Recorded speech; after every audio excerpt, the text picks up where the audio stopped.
Good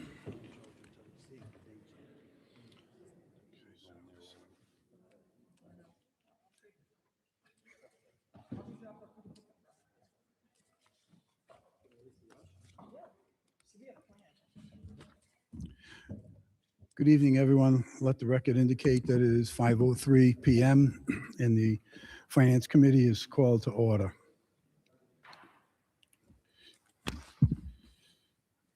I am going to ask my colleagues on the committee if there's any objections to holding the minutes that we have in front of us. I, for one, would like to have more time to do my due diligence to go through all these. So I would make a motion to hold the minutes until the next meeting in August. Second.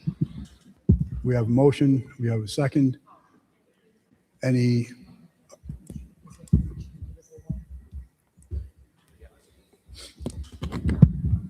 Does he have to do each individual? So this would be inclusive of all of the minutes that we have.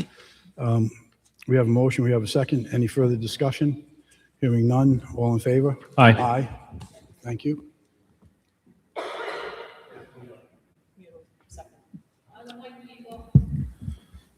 Mr. Chairman? Sir, Yes, if there's one clarification on the finance agenda too, if there is no objection to cleaning up a date reference at the bottom of the page, there's a reference to January 5th, 2026. It should be July 6th of 2026. There's and no. which one is that?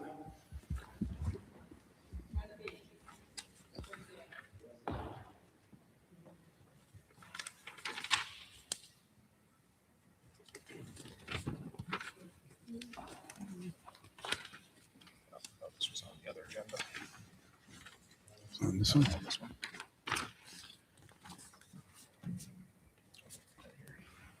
Okay, it should be June. So if there's no objection from the committee, you can approve by unanimous consent the correction of that date reference. Okay, so the request is on PCR 75-26. It says, refer to separate docket consent calendar bids for January 5th, 2026. It should actually be June 5th, 2026. Any objections to the correction? None. Hearing none, we will move on.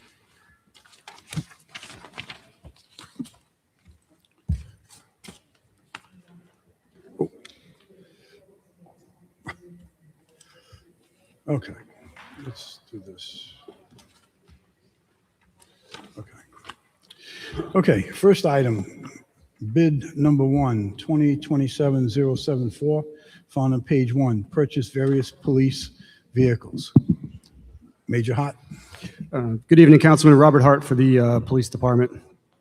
The Police Department is requesting to use a 5610 MPA to purchase various Ford and Chevrolet police vehicles.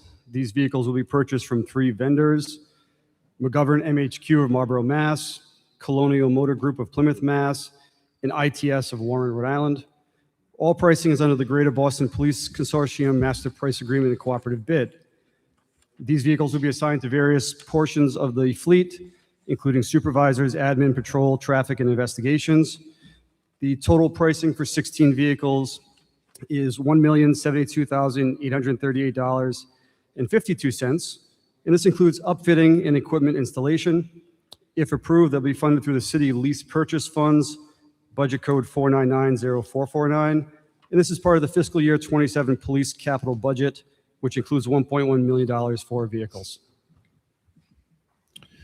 Thank you, Major, and thank you for addressing the questions that I had asked regarding this bid.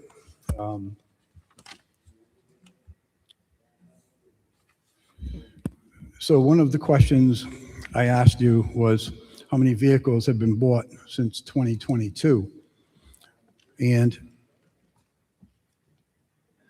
in 2022, we had a total, excuse me, if you could take your conversations outside, please. Thank you. In 2022, the city purchased 14. 2023 was 16. 2024 was 15. 2025, 18. 2026, 18. And proposed for 2027 is 17, for a total of 98 vehicles in 5 years. Is that correct? Yes, sir. Okay. On these vehicles that you're proposing to purchase, what else is going to be required in terms of cost or expenses? And Major, I'm asking this because it seems as though, particularly in the past year, the city council is being presented with things to approve and dollars appropriated. And then a short time later, we have more additions and other extras and more change orders. And matter of fact, we have some of that this evening. So one of the things that I'm going to be asking going forward is what other items, in this case, these vehicles, are going to be required, such as lettering, tinting windows, or anything else for that matter. So these vehicles come from the upfitter, fully equipped, ready to go. The only thing we have to install is we will reuse different radios that we have. We'll install our tablets in there, our mounting brackets. If we did need another mounting bracket or a tablet, we already have bids in place for that, for all those items. So these come ready to go, pretty much turnkey. And do you have any idea as to what that number is going to be for 16 vehicles? What number, sir? The additional items that you just mentioned. Offhand, no, but again, it should be almost nothing because we're reusing most things and have most things in stock. It would just be one-offs that maybe one's broken or something doesn't fit right, but it should be minimal at most. And all the lettering is all done on these vehicles? Yes, it is. Just the logos, et cetera? Yes, sir. Okay. And the tinting of the windows as well? It is. Okay.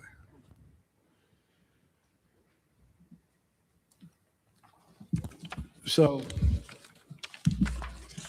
as I'm sure you remember and expect, I do have issues with this.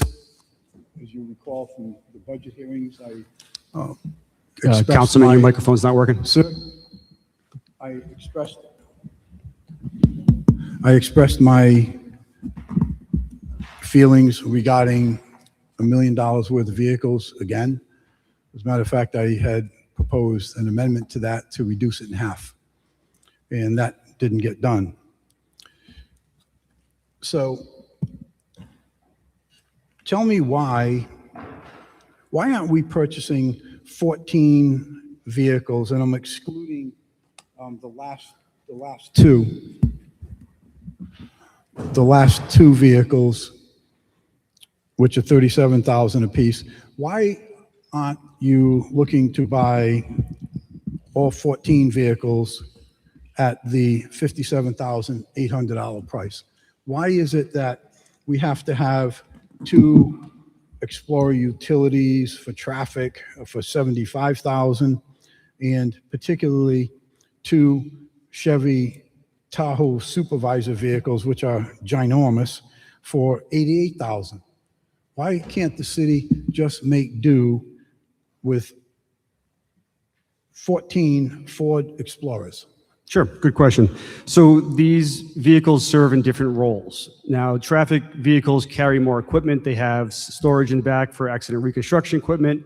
They have more lighting because they're up on the highway more often. They're doing large funeral escorts, VIP escorts, what have you. So there's a different cost for that Explorer compared to a patrol Explorer. Now, the Tahoes that we're buying carry even more equipment. We do have a Tahoe already, and that vehicle has proven to be one of the best vehicles we have in the fleet. We especially found that out during the last very large snowstorm that we had. But we're also seeing is we have an effort to make patrol sergeants, the ones driving these vehicles, when they get on scene, to take control of a situation. And they do that by opening the back tailgate of their vehicle, and a couple people huddle around, and they have a whiteboard, they have a laptop, they have whatever. The Explorers are too small. They found it that it's too small, that you could fit maybe 2 people under the tailgate of a car while it's snowing or raining out, and then it's no good. And the amount of equipment that's going in there, whether it be, the laptops, the extra radios, emergency medical equipment, breaching equipment, whatever it may be, just isn't fitting in the Explorers. So we want to add a few more of these so we have some more room, and we also have that capability for these sergeants to be incident commanders and run a scene with the appropriate equipment. And correct me if I'm wrong, but I seem to remember when we did a tour of the lot and the vehicles that you maintain a fleet of about 50 vehicles, these type of vehicles. So for patrol vehicles alone, just for patrol officers, it's about 33 or so.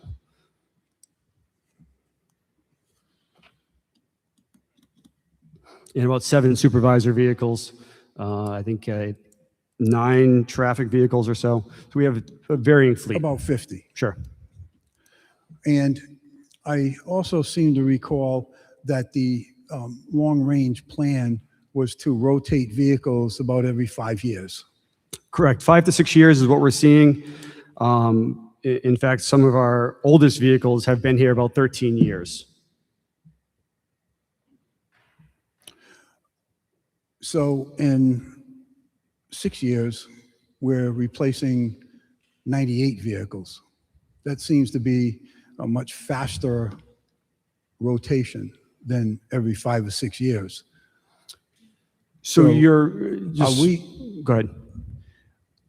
Is the city taking into consideration that today the COVID money or opera money, but I added that up in 23, 24, and 25, it totals $2,648,271 of APRA money out of the $6,130,143 that with the vehicles you're looking to purchase now come up to. So aren't we heavy with vehicles in terms of replacing vehicles? It certainly is a much larger return or rotation than every 5 or 6 years. And this was the thing that I had questioned at the budget hearings. Is it necessary? Again, my position is there's a big difference between wanting and needing. And is it necessary that this replacement schedule has to be accelerated to what it is today? So short answer is no, it's not exorbitant. And yes, this is a good way that we replace vehicles. So historically, I went through even further than you had requested and looked at our purchases over the years. And I wasn't able to get dollar figures on all those because some of those purchase orders I just couldn't find. But since 2010, on average, we've purchased 16 vehicles every single year for the past 16 years, almost 17 years. So that has always been the history of the department. Is our replacement plan is on average 16 years. Now, some years it's 19, some years it's 12, whatever, but it's roughly 16 vehicles per year.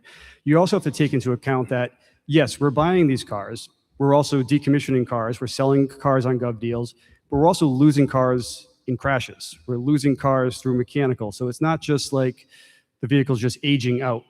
We do have to replace things.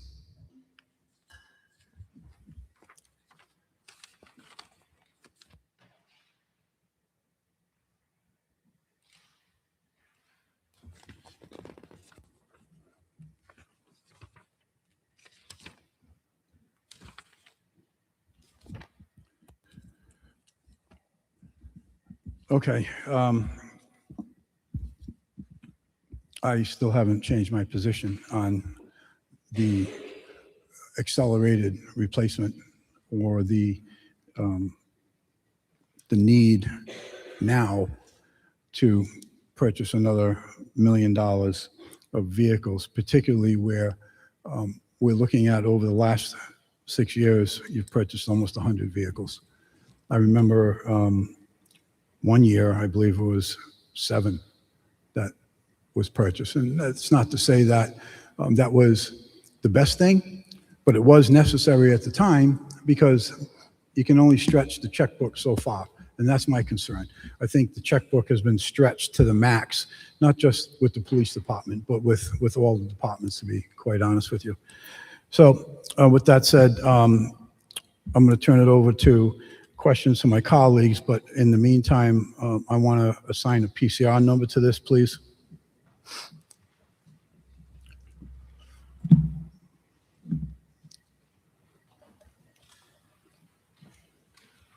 She's looking.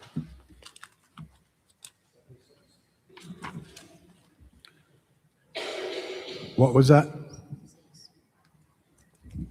76. 7626. Thank you. Okay, any questions from members of the committee? Councilman Muto. Thank you, Chairman. Major, as far as the purchase, is this a lease purchase or is this a full-out purchase? This is part of our lease purchase for the capital plan. Okay. The lease purchase, does that include 5-year lease purchase? I thought it was a 6-year, but I could be 6-year. wrong on that. So don't hold me to the 6, but I think it's 6. Okay. Is that so the total cost that you're asking for covers the full time plus the purchase at the end?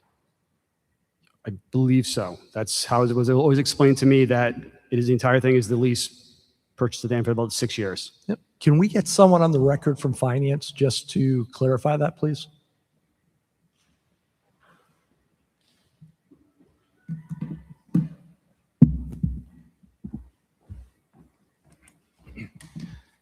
Hello. Hi, Lynn Prodger. So the question, Lynn, is on a lease purchase for these cars, we're assuming it's 6 years. Could you confirm if it's 6 years? And during that 6 years, the amount we're authorizing tonight is the total cost for that lease purchase plus the final purchase price? For the lease purchase, we have to go out to bid to do that lease purchase. At that time, I'll present to you multiple years to repay that. And at that time, I can give you an estimate for what the interest on it might be. I don't know that off the cuff. So the interest charge will be above and beyond what we authorized tonight? Yeah, there will be interest to repay for this. Yeah. Okay. When do we receive that information? The plan is to get all the final numbers for the lease purchase for the year and then go out to bid for it. A number of things haven't come through yet. So before going out to bid for the debt, I have the attitude that we should probably receive the items first. And that's how we've been doing it in years past.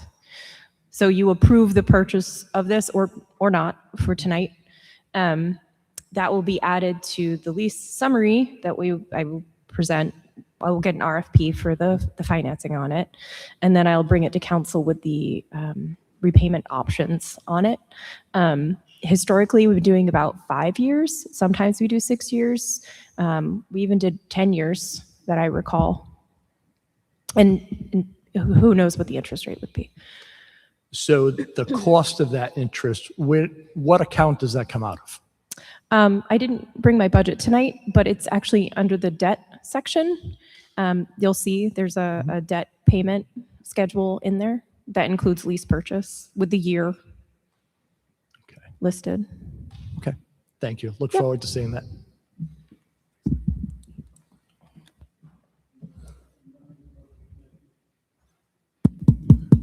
Any questions from members of the council? Do we have any questions from members of the public? Are there any questions from members of the public? Hearing none, we will move on to item number 2, 2027. Councilman, you need to take a vote on that Oh, because I'm you sorry, gave that's it a correct. PCR number. Okay, we need a motion on PCR I 76-26. move favorable action. Second. We have a motion, we have a second. All in favor? Aye. No? Councilman Mueller? No. Okay. So per the rules, in a tie vote, the matter will proceed to the floor with no recommendation. Okay.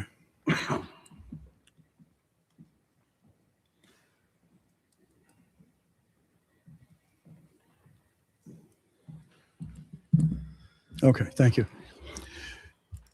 Item number 2, 2027-069, purchase 2026 Mack side loader vehicle, found on page 26. Eric Earls, Public Works. The Department of Public Works is requesting to purchase one 2026 Mack side-loading sanitation vehicle from Sanitary Equipment. The request is one of the items in the fiscal year 2027 capital budget that was approved by City Council. In the capital budget, we had $450,000. This vehicle comes in at $429,030, and that represents $20,970 less than we had anticipated. And this vehicle will be replacing RS-67, which is a 2014 Peterbilt with 170,000 miles on it. Director, that 2014 vehicle, will you be keeping that vehicle to use as a backup, or? That one we'll probably use as parts. That one, it's down pretty hard right now. So it'll probably end up functioning as more of a parts vehicle than as a backup. Okay. While I'm thinking of it too, I want to thank all of the department heads, actually, at least in this binder, for reminding us that these items, such as yours, were appropriated in the capital budget, which was approved by the city council.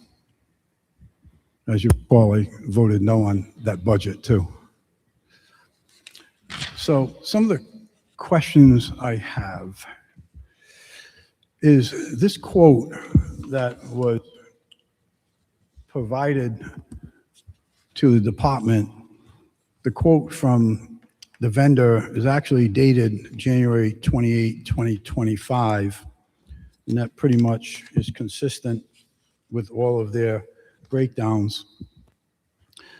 The quote that was sent to the city is dated on June 2nd, 2026, which is, I think, somewhere around a week and a half after the budget was approved, maybe 2 weeks after the budget was approved. So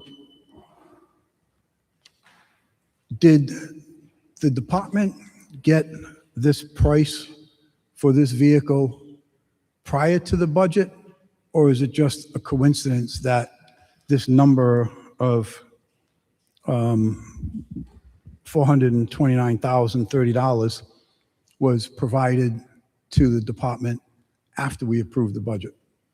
We got this number after the budget was approved. So about 2 weeks after the budget was approved. Yeah. Yeah. Okay. That explanation is accepted. But here again, as you've heard me say, I say you, I'm generalizing many times over the years. It's not always, it doesn't really blow me away all the time when someone says, well, we came in, X dollars and cents under budget.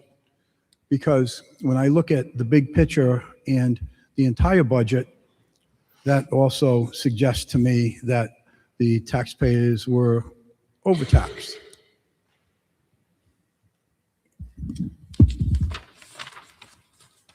I'm not disputing that this vehicle is necessary. I support the purchase of this vehicle. I mean, I think we all agree that the sanitation vehicles are absolutely a necessity.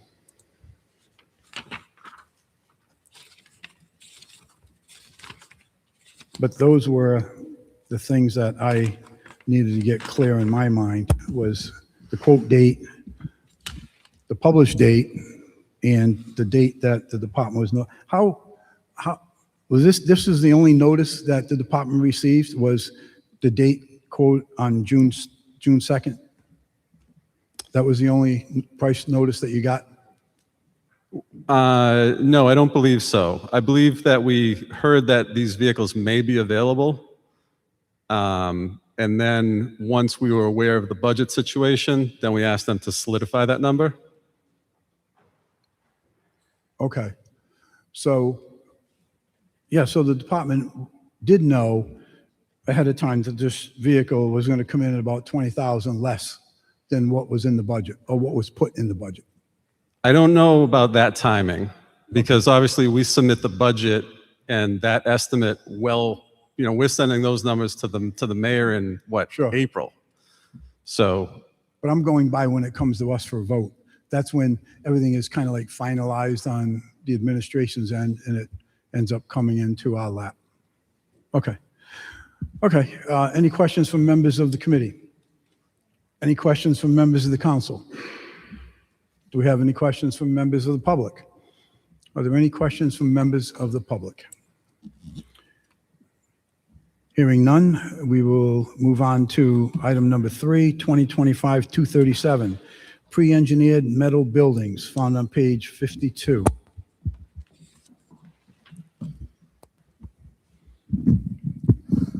Go ahead, Major. Councilman Robert Hart for the Police Department. The department is requesting to use a 612 alteration to bid to increase the spending authority for bid 2025-237 to tower construction for the WPD warehouse project. The department is not seeking any funds for this request. We're seeking to correct the initial spending authority to request to include the contingency amount of $197,000 that was budgeted for but omitted from the original request.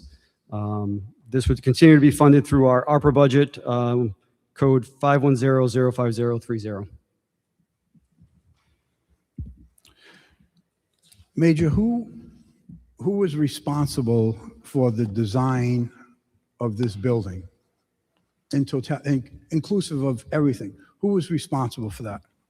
It would be, I believe, Castle Booth was the architect in conjunction with the construction company Tower Construction as the primary people involved in this. And does either of those two entities have error and omissions coverage? I am not aware of that. You're not aware of it? I'm or not there is aware. I have no knowledge of that. I can't answer that question. This is one of those bids that just really concern me. We have 14 change orders, and I know via email we communicated about the numbers not lining up and not matching.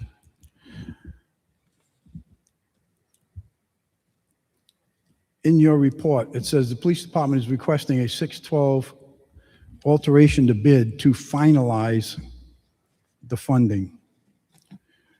Why is it worded that way, to finalize the funding? The project is complete and we need to take care of the last bills that are due for the project. So these things these change orders, they've already been approved, they've already been completed, and now the administration is coming to the city council to approve those expenditures. That would be correct. Is that how things normally work? As you can tell, no. We try to make sure that things are on time and timely and that you have the correct information. Part of our funding was grant contingent, and we had to make sure that money was in the grant and accounted for, or else we would lose it. And I think, honestly, this got lost in the shuffle. And this may be a question for the chief of staff, or it could be for finance, or perhaps you may know, Major.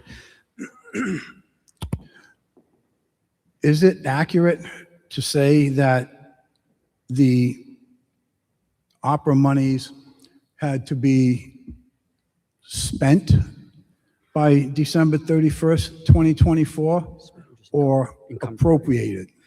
Encumbered, appropriated. Okay. And this $197,000 couldn't have been appropriated as of December 31st, 2024.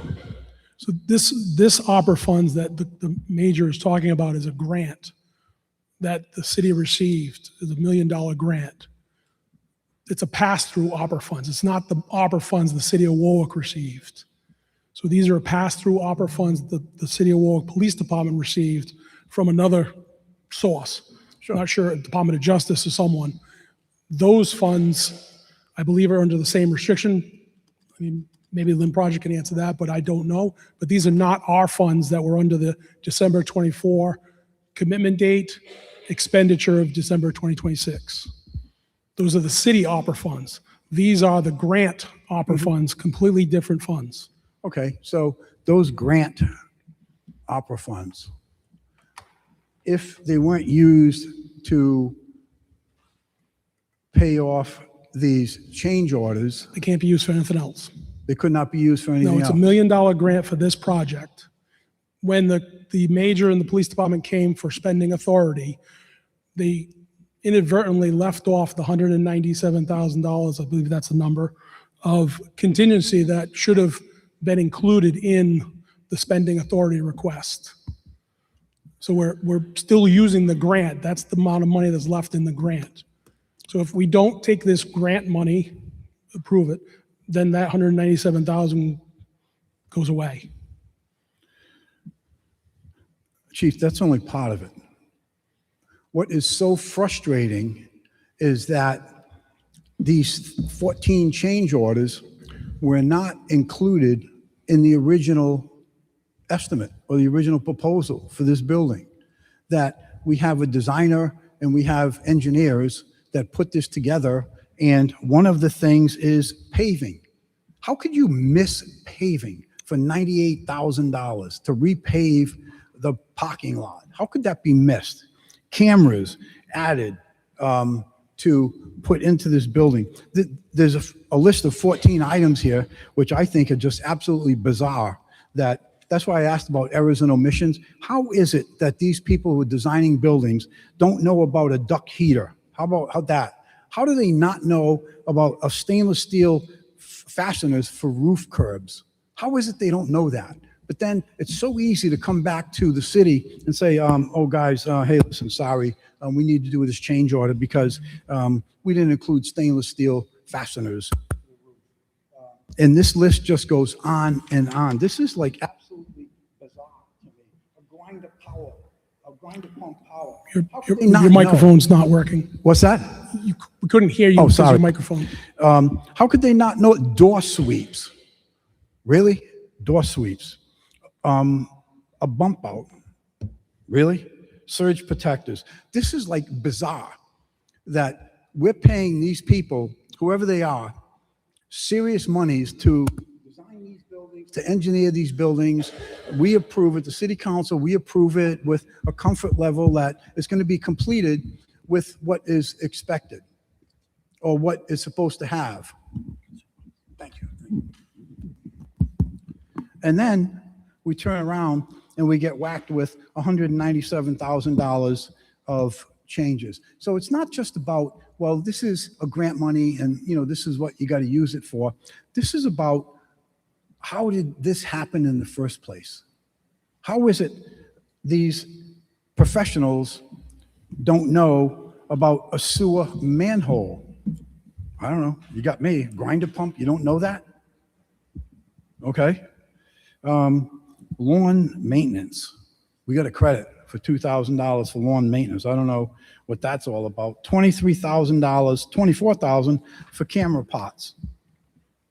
How is it that these items were not included in the original proposal to us? Things that are very obvious, but yet now they come to us as change orders that were already not only approved, but were completed. So what happens if we say, wait a minute, this is ridiculous. These things should have been included in the first place. We're not going to approve this. Now what happens? I'm not an attorney. I could just imagine as a contractor yourself, Sure. you would probably sue the city. And we're put in this position because of these things that are done after the fact. So the city is put in a position, and now we're put in a position that, okay, if you don't approve it, we're probably going to get sued. Okay. So again, when this was originally approved, as a contractor, there are sometimes, and I've done it in projects, you have a contingency amount, a contingency fund to cover unforeseen or unknown or things like that, change orders. This $197,000, there was no contingency included in the spending authority request. So that's part of the problem is when the original request it was for the original bid amount without any kind of contingency. There's always a change order or a unforeseen. I can't speak to all of those. Some of those items were additional adds that, to spend down the grant. They weren't true change orders that we requested in the bid. They were to spend down the grant. So, And as I understand it, those type of things were not part of these change orders. I'm not sure about that because the paving was not included in the original award. Again, I understand your I frustration, understand. Councilman. I It's like- do. It's just bizarre that it would be like, okay, come put a roof on my house. Okay, great. It's going to cost you 10 grand to put the roof on the house. And we get there and we say, geez, sorry, Mr. Vicente, I forgot to include the ice and water. I forgot to include the nails, and we just forgot about the dumpster. So we're gonna catch you for another 5 grand. These type of things that to me are very obvious, and I'm not into building metal buildings. I'm not trying to portray that I am, but I do know that some of these items that you're talking about, anyone who is designing these buildings, an engineer, the contractors, whoever participated in providing this to the city, how could you not know about these items? A duct heater, grinder pumps, etc. This is like bizarre. So don't worry about it. We're just gonna put in the change orders. They're gonna pay for it because they have to, and if they don't, we're gonna sue them. Maybe Chief, were there any errors and omissions from these 2 contractors? I don't believe any of those items rose to the level of negligence or errors and omissions charged to the insurance. Architects and engineers are required by law to carry errors and omissions insurance. And I don't believe any of those items were They're an not error or an omissions? omission. You Not can go in- through that bid. I don't know what rose to the level of an errors and omission. So I don't believe any of those items were. Some of them were alternates. Some of them were add-ons afterwards when we found out the amount of the money we were getting. So just, you can mention things off the top of your head or off the sheet. I can't say whether they're covered by errors and omissions or not. Did anyone bother to check on that? I don't believe so because there's no reason to doubt that the items were necessary and needed. And you brought up the example of a roof. What happens when you go to a roof and you take off the shingles and the underlayment on the underside of the shingles is all delaminated? Great question. Right. And the answer to that question is it's included in the contract. And Right. in the contract, it says, when we remove shingles, if the underlayment is rotted or if there's space decking, we're going to have to install X sheets of plywood at X amount of dollars and cents. That up front. These are not things Right, that but we who knew pays for upfront. that? The Excuse me, customer. Chief, that is something that is known up front. This is not known up front. But the This is customer coming- pays that cost. It's what, please? If you put in the per square or per sheet of plywood as needed at $50 or $75 a sheet for roof sheathing, the customer pays that cost if you need to replace 10 sheets of plywood. That's a change order.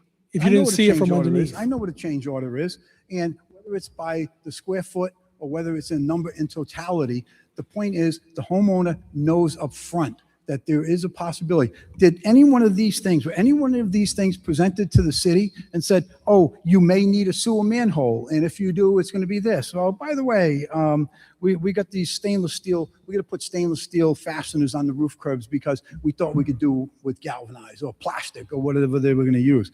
Big difference in what you're saying and what I'm saying. There's a big difference there. Councilman, you have 2 minutes. What I'm saying is, these things just become more and more frustrating to me all the time because it's taxpayer dollars that have to complete or pay for this. One way or another, it's either city taxpayers or federal taxpayers. You know, we all pay income tax too, right? So this money isn't freebies. But that's my frustration level with it. I don't think that this type of thing should be condoned. And I don't think it's something that should continue in the future. I think these contractors that are dealing with the city of Warwick, their feet need to be held to the fire. They need to be held accountable, and they need to be held responsible for the pricing that they're telling us. Now, if there's some unforeseen thing that turns up, then fine, we understand. But not things that already should be there. So I'm going to ask for PCR on this as well. PCR 7726. Thank you. PCR 7726. Thank you. Any comments, questions from members of the committee? Councilman Muto. Thank you, Chairman. Major, I'll have to agree with a lot of what the chairman said. It is extremely frustrating. And over the last year and a half, we have been put into many situations of a bad decision or a worse decision. This is one of those times because we frankly have no choice. That's a terrible place to be in. As far as total expenditures, we're at $1 million from the grant. We knew what we were getting. So the question by the chief saying we didn't know what we were getting is false. We knew we were getting $1 million. A change order of nearly 20%. Chief, I know you're shaking your head no, but we were clear that this was $1 million grant. Am I correct? We did get a grant. The grant, I believe, came after the initial allocation of ARPA money for this. Very close proximity, but after. So Bill Facenti, Councilman. So we did not know we were going to get the full $1 million. That is what I said. We weren't sure what we were getting. So we put in ahead of the awarded just in case we didn't get it or we did get it. We were lucky we got the $1 million. That's why we're asking to fulfill and spend the full $1 million. So let me just make this, get a clear understanding. So when you came to the council, what was the original spending authority?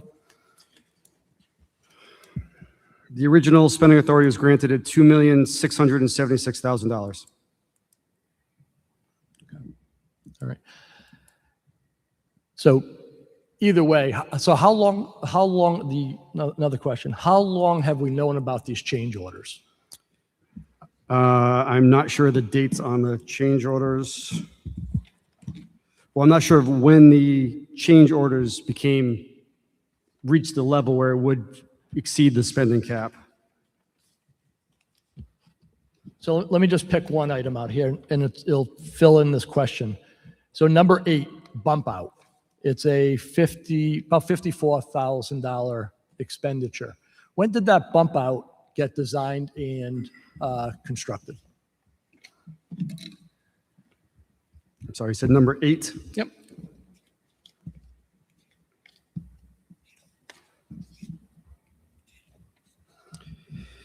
That change order is showing 12/18/25. So we knew we had a change order of $55,000. Here we are in July of 2026, asking to spend something that you've already spent. Correct. So these are the frustrations as a council. You know, we hear it all the time.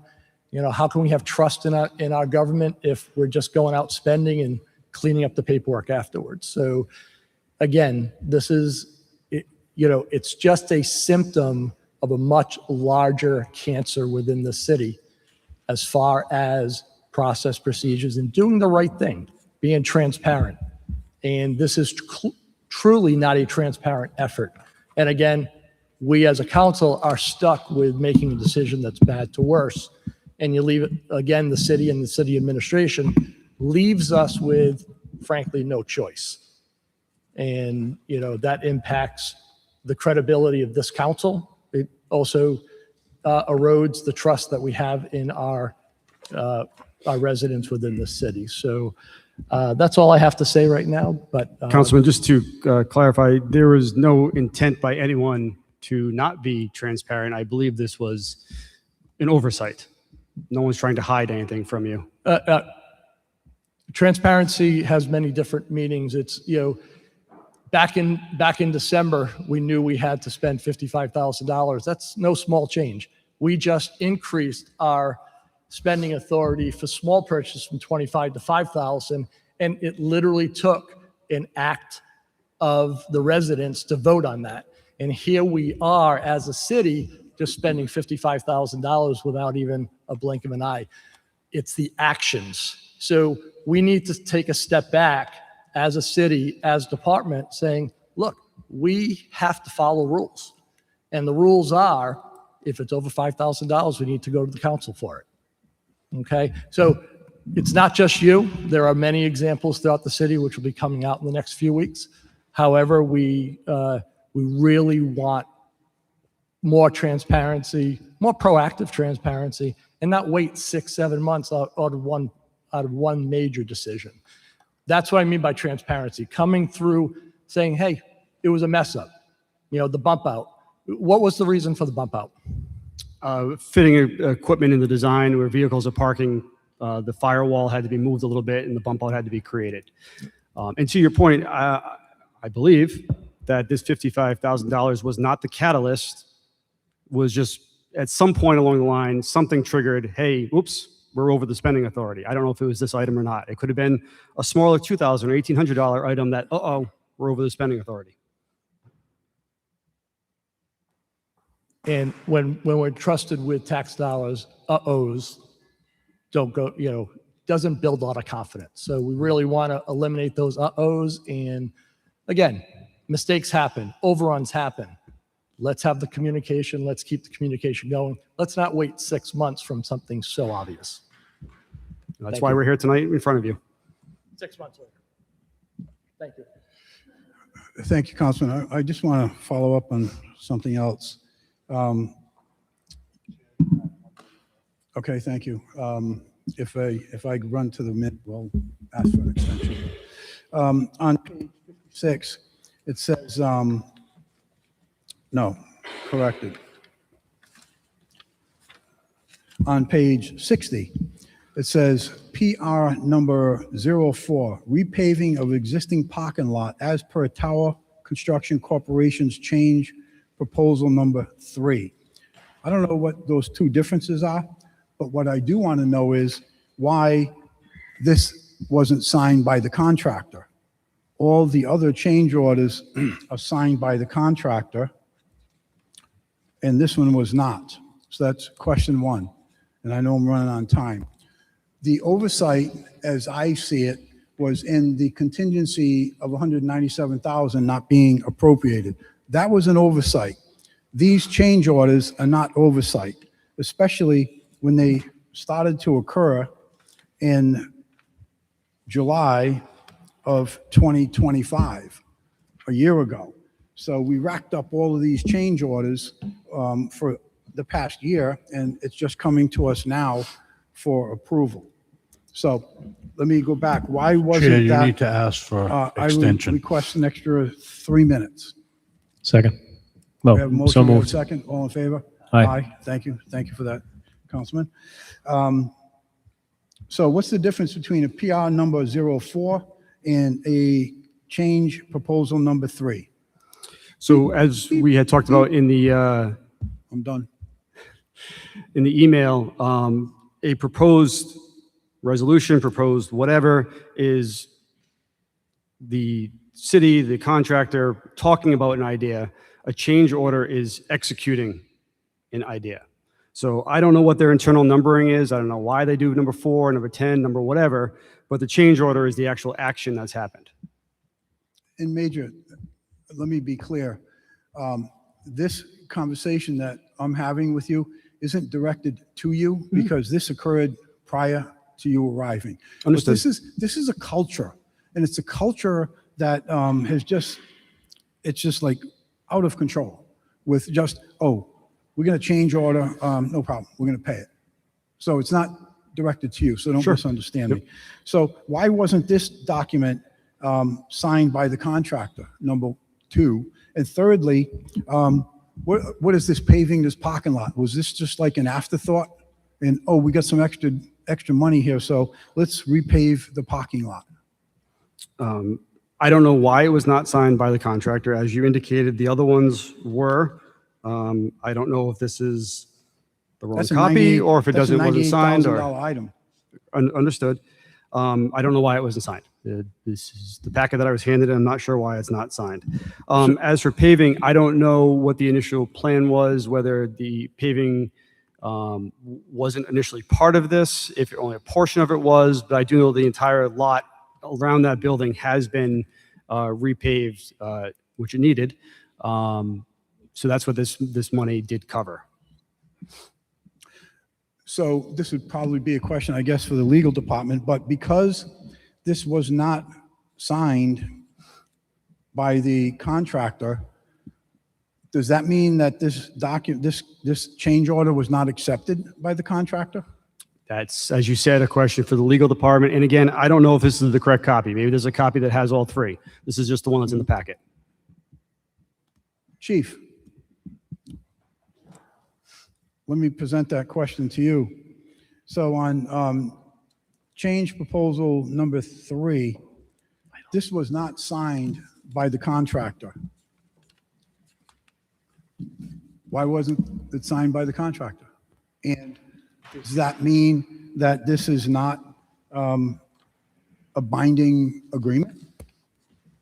Because obviously the contractor didn't sign it.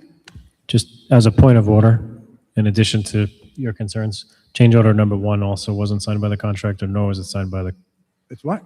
that one wasn't signed by the contractor, nor was it signed by the chief. So the city doesn't have a counter signature on number 1 either. On which one are you talking about? Found on page 60, change order number 1. Change order number 1? So there's a couple of signature issues on several of these documents. Yeah, I see the same. Okay, so Again, I'm not an attorney, but we've accepted this change order. So it's been accepted at that price, and the contractor is obligated to hold that price. I'm not an attorney, whether that would be a violation or a contract wouldn't be valid in court, since we accepted it, even though he may not have signed it. and no one questions it either, right? Yeah, Councilman, I wasn't the clerk of the works on this project, so I can't answer that. But I know the change orders are based on the AIA pay recs, and those are signed and certified by the contractor or the architect and engineer. Those are how they get paid. So this instrument does not generate a check. It's a change order that's attached to a payment rec, an AIA form. That's how they get paid. So nothing is paid based on this document. It's based on an actual AIA payment requisition. An AIA document carries a lot of weight in the courtroom. You're right, it does. can assure you. But this is a change order that's supplemental to a payment requisition That's done on an itemized. AIA document. Correct, but the payment requisition is the primary that the change order is included into. It's the backup to the payment requisition. So you have the AIA payment rec signed and notarized by the contractor and the architect and engineer, and then you have the change orders that are supplemental to it. So these are done usually prior to a payment requisition. Payment requisitions are once the work has been done. Which is a great point. And that's why we're here, because it's after the work is done.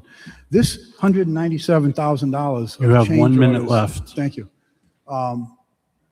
That's on that building that was built after we approved the Mobile Command Center?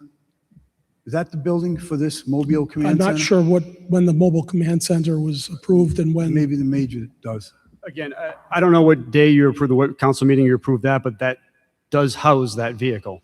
So there- Okay, so this building houses the Mobile Command Center. Yes.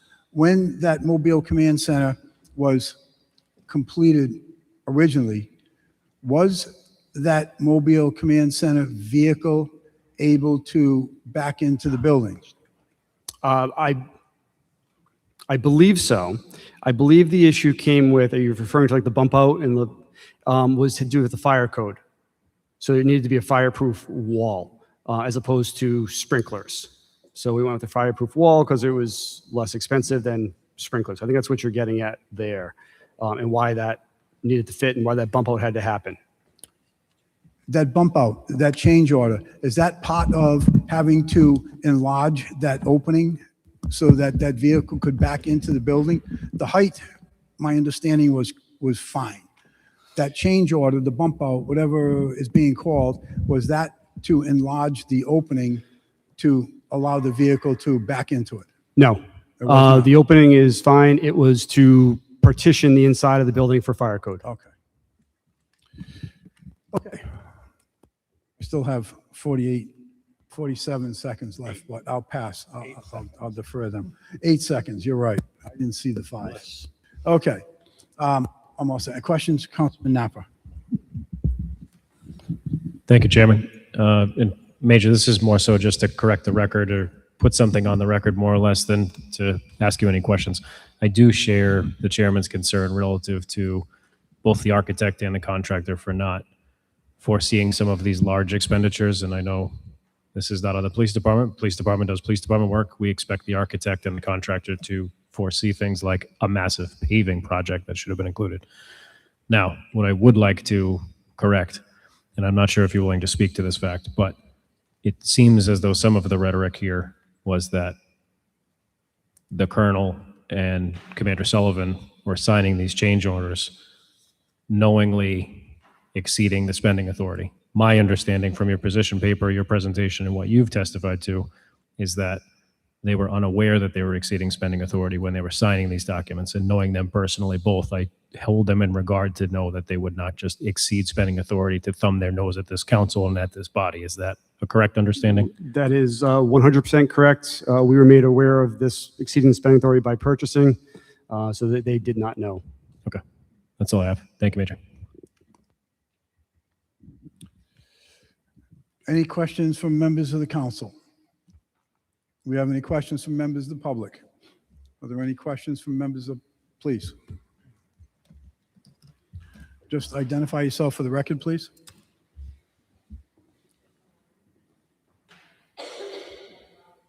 The mic's not on.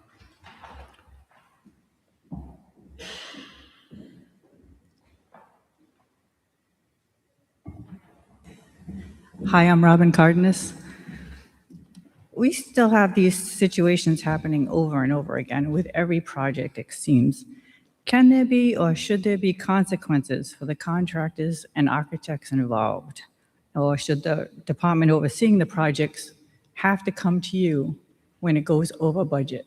There has to be some more guardrails on all these projects that are happening. It's just overtaxing people.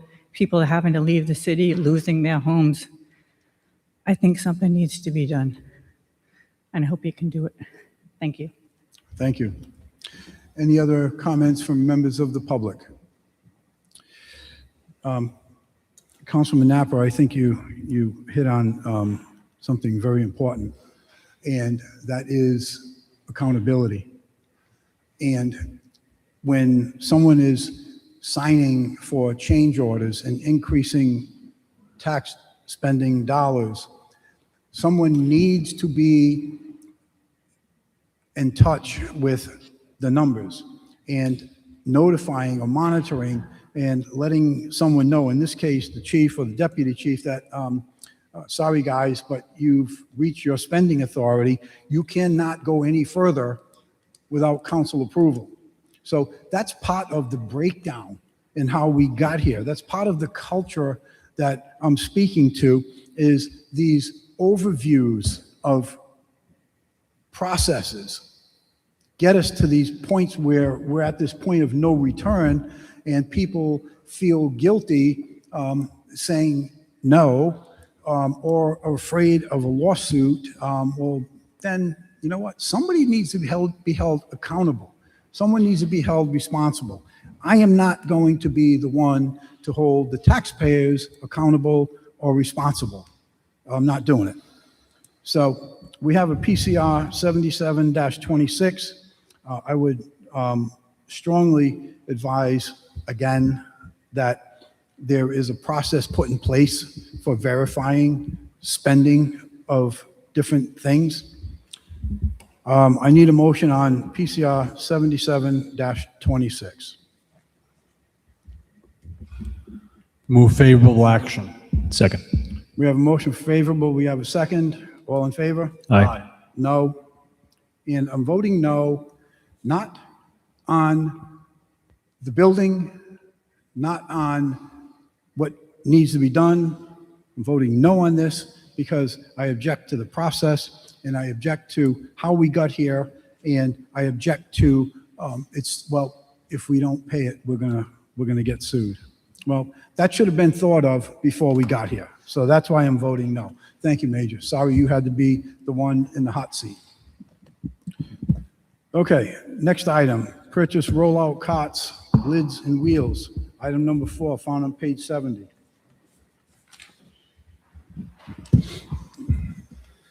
Eric Earls, Public Works.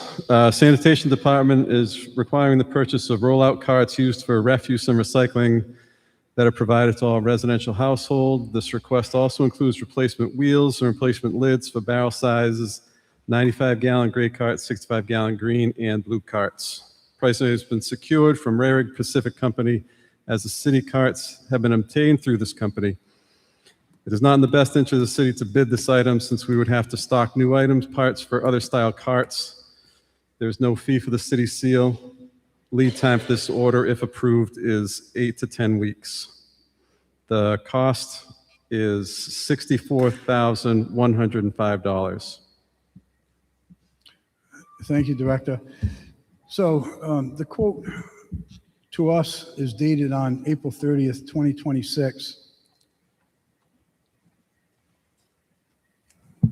And on May 12th, the proposal was issued with a 30-day requirement. Is this quote still good? Yes. And you have confirmed that? Yes. Okay. Why didn't this come to us in June? Because there wasn't money available. What, please?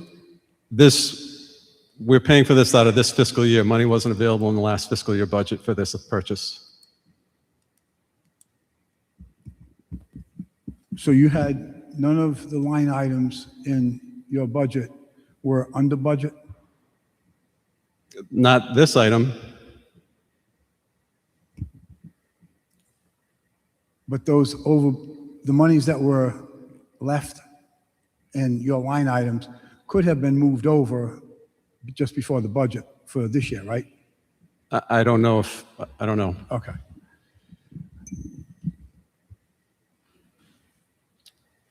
There has been a significant amount of new homes that have been built or are being built in the city of Warwick that will require barrels for refuge and recycling.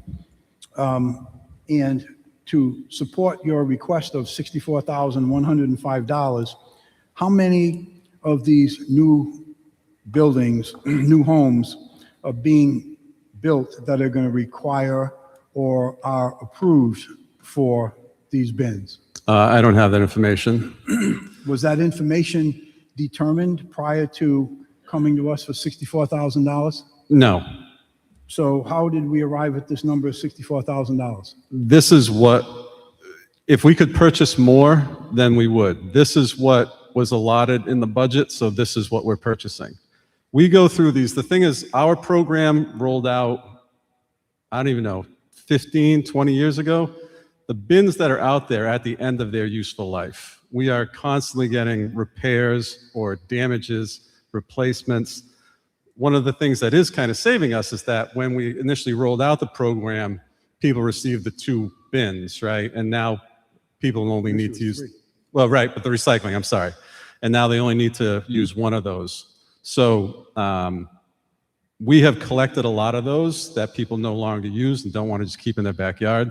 So we've been recycling those. But we really are at a point where whenever we get bins, they're coming in and going out the door pretty much at the same rate. And the repairs are the same thing. We have a dedicated person going out and just making repairs to bins at people's houses. Director, I know, and admittedly, I haven't looked at it in a couple of months now, but in going past the DPW building, off to the back, it looks like, I don't know, hundreds of bins back there of numerous colors. What are those bins? Are those new? Are they bins that have been, repurposed for pots, or what? What is the story? A lot of the bins that are stacked back there that you see are the smaller ones, the 35-gallon. And they've been there for so long that first of all, there aren't a lot of people. Well, some people do request them, like elderly people, for example, that don't want to pull a big bin down, and so we have them. But not a lot of people want the 35s just because they have more trash than that. That's a lot of what's back there. And everything else that you see is kind of like Frankenstein. We are taking stuff in, taking parts off, and kind of using it that way. So those bins that are there, the larger ones, are they there because they're just unusable, they get holes punched in them, or are they there because they have a missing lid or a broken wheel? All of that, yeah. But most of them, if they're back there, it's more than just a lid or a wheel. It's damage to the body itself. Because, like I said, we'll put new wheels on, we'll put a new lid on, but if the body is damaged or something is eaten through the top of it or the side of it, those kinds of things, obviously they're taken out. We use them in the yard for our refuse within Public Works because, aesthetics don't matter, but they're not the kind of thing that we would ever hand out to a resident. So there shouldn't be any bins back there now that we could just put a new cover on or a new wheel and move them out instead of buying brand new ones? No. Okay. How was the number for freight determined? That's another pet peeve that I have. I have it because we approve a freight number and then lo and behold, at some point it comes back and the number was wrong and we need X amount of dollars and cents more for freight to cover it because we already paid for it. How did that number of $5,550 for freight, how was that determined? It's based on a full trailer load. It's based on what? A full trailer load. So that's how they determine their freight costs. So whether we ordered half as many bins, we were still going to pay that same freight because they're charging us for a full trailer load. So we buy as much as we can fit on that trailer to get the most out of that freight cost. Is that something that someone in your department has tried to negotiate with them? That Yes. If we only have a truckload, we're going to get whacked $5,500? There's not going to be any additional freight charges. This is the cost. You mean there's not going to be any initial freight charges? Well, you had indicated that you worried about some kind of change. Yeah, it says estimated freight rate, $5,550. Yeah, that's what it is. Period. Period. Not coming back to us in 2 months from now saying, they hit us for another $400. No. Okay. Duly noted.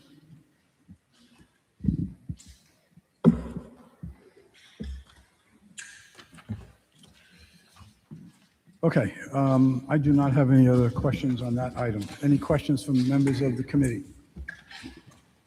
Any questions from members of the council? Do we have any questions from members of the council? Councilman DeLuise, please. Yeah, and I don't have any questions, but I'd just like to thank the Department of Sanitation for going out on July 3rd, which was Friday, who we made a call to, and I happened to be, it's a funny story, I happened to be at my friend's house, and the garbage truck had gone by and just dumped his trash, and the lid was broken off. Tried to fix it many times, so I made a phone call to the proper authorities, and the his trash bin was fixed that afternoon. So Yeah, that thank was you. one of, I've had two other ones that they also replaced lids and repaired the bin, so. Yeah, credit to our sanitation division supervisor, Jay Bastine, who's here. Thank you. Thank you, Councilman. Any other questions from members of the council? Any questions, comments from members of the public?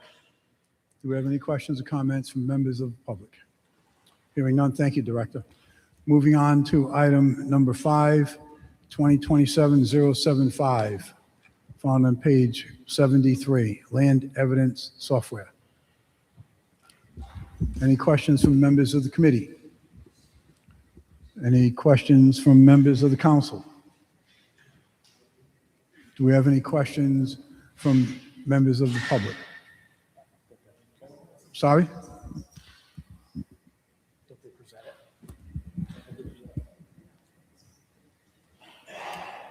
Okay, true. So is there anyone present? It's me. Okay, Madam Clerk. You're so quiet back there. Thank you. I'm like, you know it's. Go to it. It's the land evidence software. Okay. Talk to us. What do you want to know? Whatever you need us to know. Your contract, it's late coming to you, of course. Looking to do a one-year contract, And it's for all the land recordings. handles the dog licenses and all land recordings now, recorder deeds. Okay. Thank you for that. Now, with that said, are there any questions from members of the committee? Any questions from members of the council? Any questions from members of the public? Do we have any questions from members of the public? Hearing none, the last 3 items are under the $50,000. Do we have anyone on the committee would like anything held up? None. Any members of the council want an item held out? None. Anything from members of the public? Any members of the public would like to have any of these 3 items held out? None. Okay. So, let's see, what else do we have?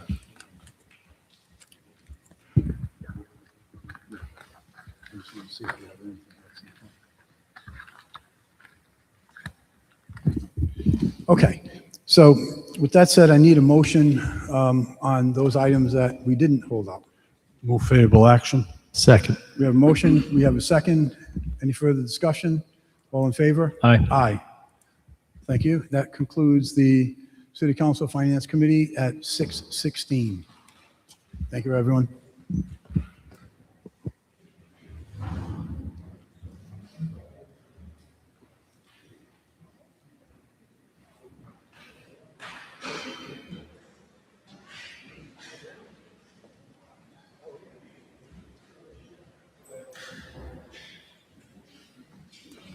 Would the Public Properties Committee please convene?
wait till the next committee.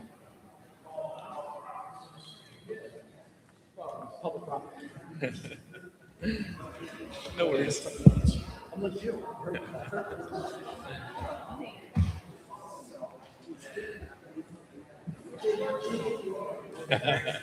Hey, all good. Good to see you yesterday.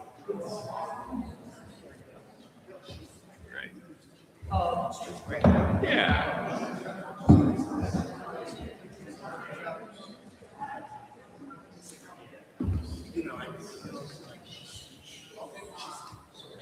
We had one extra, and I'm sorry that I went and read too quickly.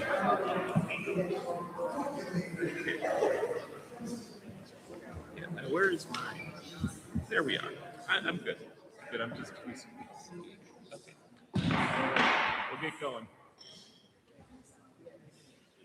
The City Council Committee on Public Properties, Land Use, and Community Affairs comes to order at 6:19 p.m.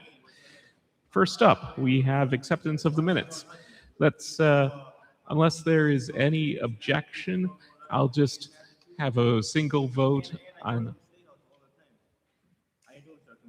Is someone talking? Okay.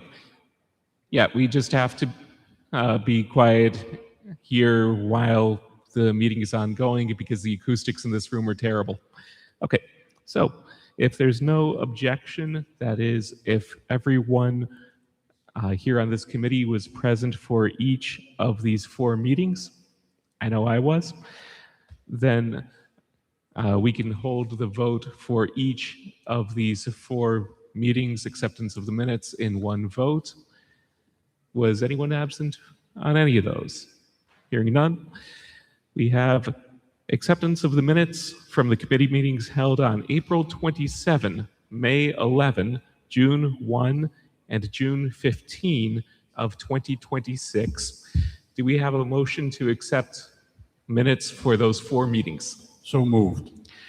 All right. Councilman Foley makes the motion. Councilman Kirby seconds. All in favor? Aye. Aye.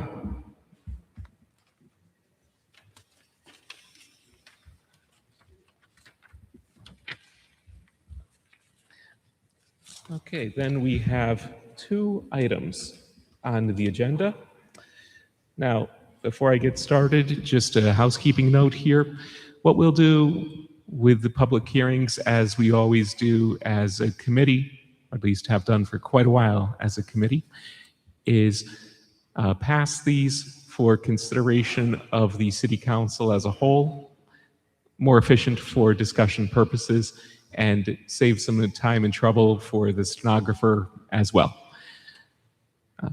First up, we have PCO 23-2026, an ordinance amending the zoning ordinances of the City of Warwick. City of Warwick is the applicant. This is 771 Post Road, Assessor's Plat 288, Lot 59, and this is listed as being docketed by the Council President on behalf of Mayor Picozzi. This is also the petition that relates to the property commonly known as Aldridge Junior High in Ward 2. Council President, shall we move to have this held by the full City Council? Thank you. Thank you. I'll make a motion for this item to be moved to the floor without recommendation of this committee for purpose of public hearing. Seconded. All in favor? Aye. Aye. Aye.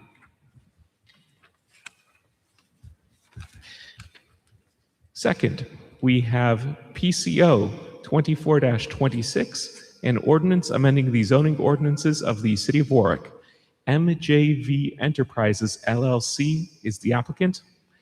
Address 2281 and 2279 West Shore Road, Assessor's Plat 350, lots 84 and 661. This is Councilman Muto. I take it you would want this similarly moved to the floor for public hearing. That's the recommendation by the sponsor, whose ward this is in. Do we have a motion? So moved. Moved by Councilman Foley, Second. seconded by Councilman DeLuise. All in favor? Aye. Aye. That concludes the business of this committee at 6:23 p.m. With the intergovernmental committee, please convene.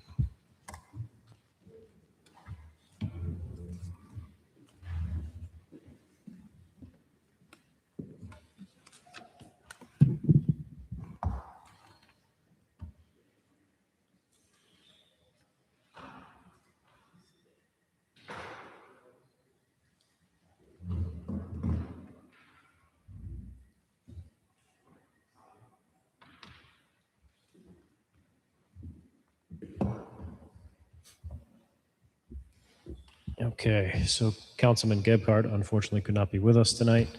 It is 6:24 and the Intergovernmental Committee is now in session.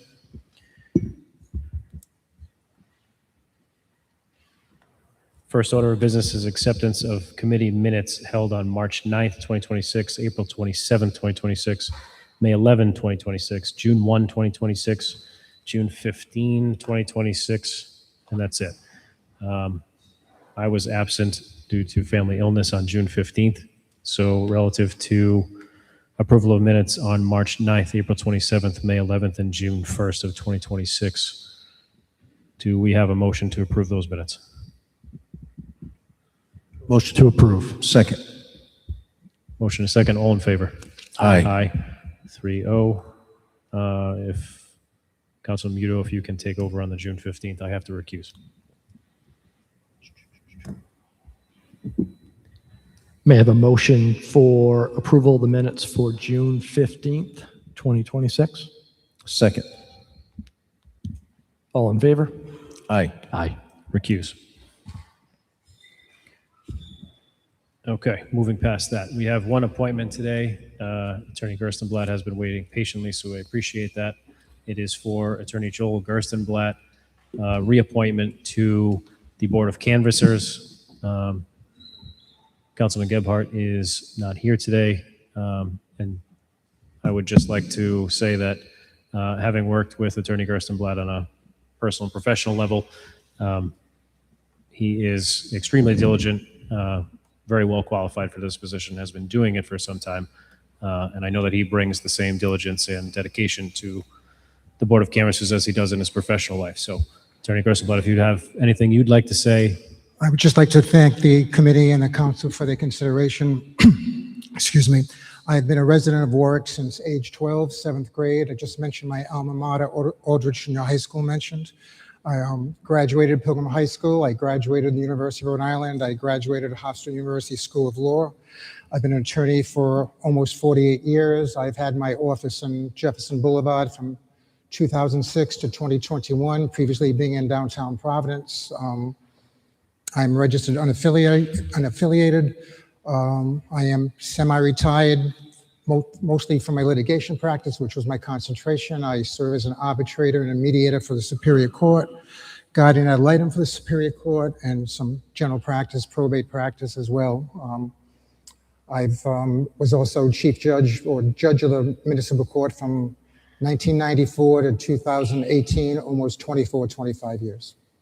And it would be my pleasure to serve the city once again. Thank you. I would urge my colleagues to vote in support of this once we get to the point of a motion, but any questions or comments from the members of the committee? Councilman Muto. Thank you, Chair.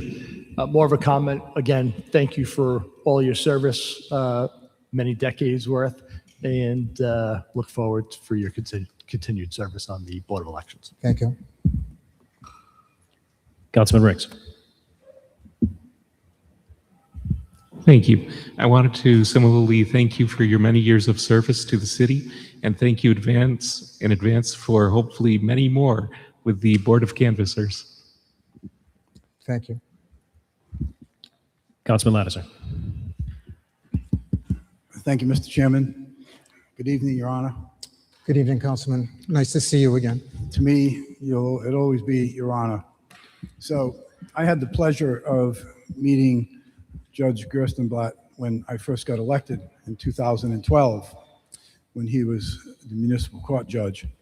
And that meeting was precipitated because of various problems that I was having in the ward with minimum housing violations, enforcements, et cetera, et cetera.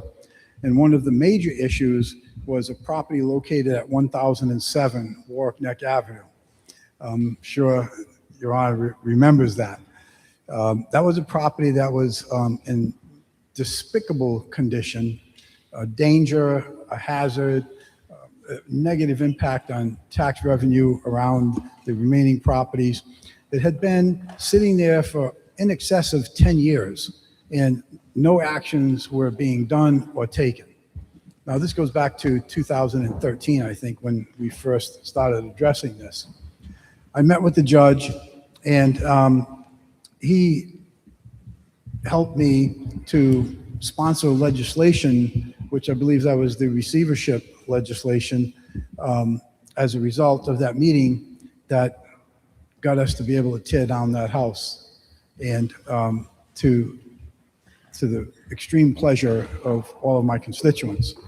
And that was just one of many issues and items that Judge Gerstenblatt was responsible for in helping us with some of these issues. So I certainly congratulate you on your appointment to the Board of Canvassers, and look forward to working with you in a different capacity. But thank you for everything that you did to help me and the citizens of Warwick throughout your tenure. Thank you. Thank you, Councilman. Any questions or comments from members of the public? Questions or comments, members of the public? Mr. Langseth.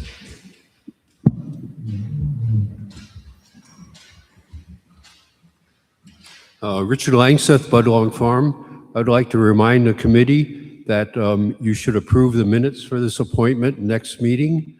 I've noticed that all the committees have been not approving their minutes, and if the minutes are not approved at the next meeting, then a challenge could come up. I mean, it's vitally important that the committees all approve the minutes at the next meeting. Thank you very much. Thank you, Mr. Langseth. Any further question or comment from members of the public? Seeing none, do you have a motion? Motion, favorable action. Second. All in favor? Aye. Okay. Thank you, Attorney Craig. Thank you. Time is now 8:31, and we stand adjourned with no further business.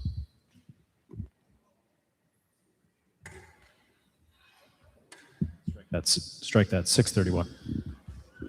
Would the ordinance committee please convene?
Okay, the time is now 6:33. Ordinance Committee is now in session. We have minutes to approve. First order of business is approval of minutes from March 9th, March 23rd, April 6th, April 27th, May 11, and June 1 of 2026. Move to approve. We have a motion and a second. All in favor? Aye. 3-0, approved across the board. Second order of business is PCO 22-25, an ordinance prohibiting camping on public properties that was docketed by me. I would like to request to hold this until the meeting on November 23rd to allow for some amendments and further conversations to take place. There's quite a bit of work left to do on this proposed ordinance. Move to hold November 23. Do I have a second? Second. All in favor? Aye. 3-0. So held. And second order of business, PCO 8-26, an ordinance establishing real estate non-utilization tax, docketed by Council President Sinapi. I believe the intention here is to also request a hold for some updates to the proposed ordinance, and the request would be to hold until August 17th. Is that correct? Yes, please, in order to allow it to be adapted to commercial only. Okay. Do we have a motion? Move to hold August 17. Second. All in favor? Aye. 3-0. Motion passes. No business standing before us any further. We are adjourned at 6:34. Chairman Lattiser, that's how you run committee. Quick and efficient. I'm sorry? I didn't hear what you said, but I heard ouch from Councilman Muto. Would the city council please prepare to convene? Thank you.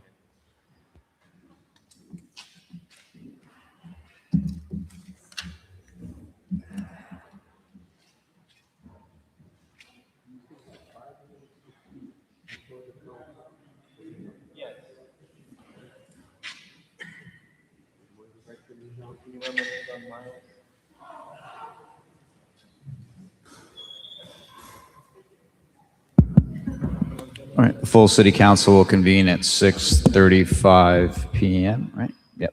So first up is roll call. Madam Clerk, whenever you have a moment. Mr. Snappy. Here. Mr. DeLuise. Mr. Foley. Mr. Gephardt. Mr. Kirby. Here. Mr. Lattiser. Here. Mr. Muto. Here. Mr. Napa. Mr. Riggs. Here. 8 present. Well, Councilman Lattiser, please lead us in the salute to the flag.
So first up is general communications, announcements of congratulations, condolences, or community events. Councilman Lattiser. Yes, thank you, Mr. President. I'm going to request a moment of silence for our fellow colleague, former Councilman, Council President Stephen Marola's mom, who passed away recently at 95 years old.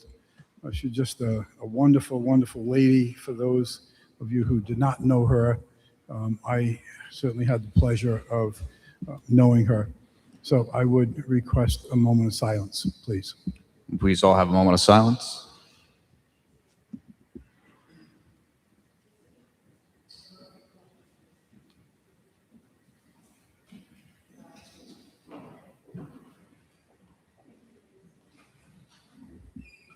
Does anyone have anything else for congratulations, condolences, or community events?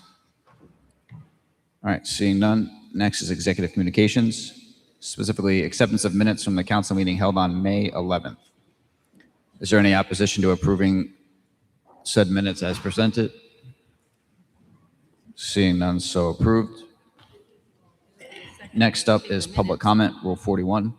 After general communications and prior to the consent calendar at the last regularly scheduled meeting of the City Council each month, there shall be a period of time not to exceed 30 minutes during which citizens may comment about Warwick City government issues subject to the following stipulations. Total period of time for public comment shall not exceed 30 minutes. Comments need to be brief in order to allow as many citizens as possible to participate. Each citizen signed up and present shall have not to exceed 5 minutes to speak, provided, however, that if more than 6 citizens are signed up and present, the 30 minutes will be split evenly amongst speakers. Time shall not be transferable amongst speakers. The topics for comment shall be issues directly affecting city government. City council members will not respond to questions during the public comment period, and the public comment session will terminate at the expiration of the earlier of all speakers in their allotted time or 30 minutes. Waiver of the provision requires unanimous vote of the council.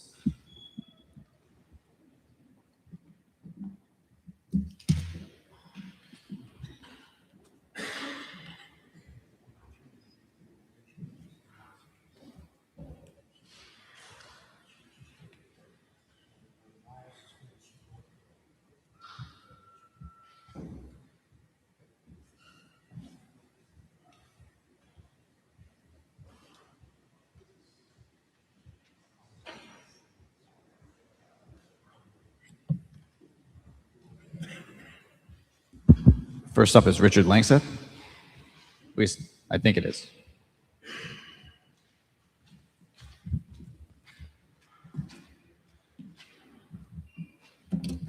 Richard Langseth, Budlong Farm. Emo didn't have a chance to sign up, so when Miles is finished, could you let Emo speak for 5 minutes? He's right over here. Emo? E-M-I-L.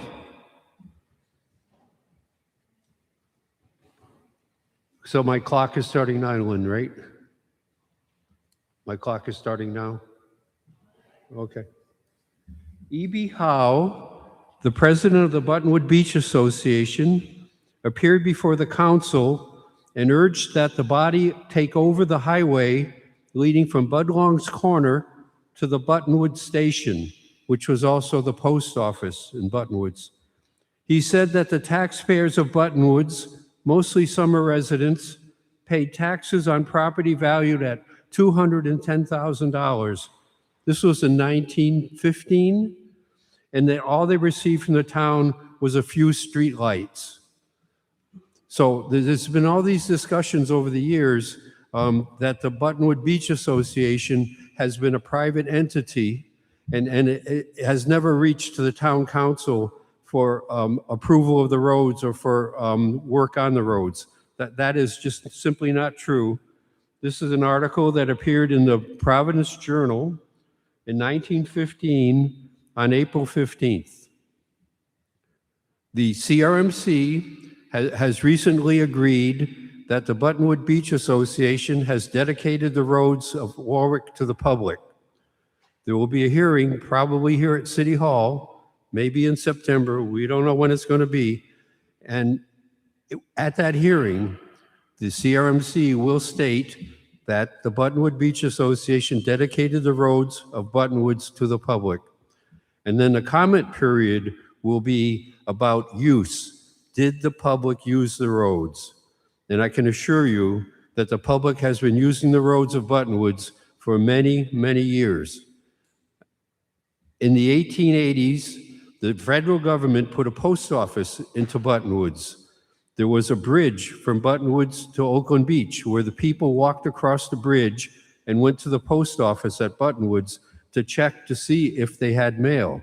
People may not realize this, but when I was a kid growing up in Western Connecticut, I had to go to the post office. There was no delivery to the farm.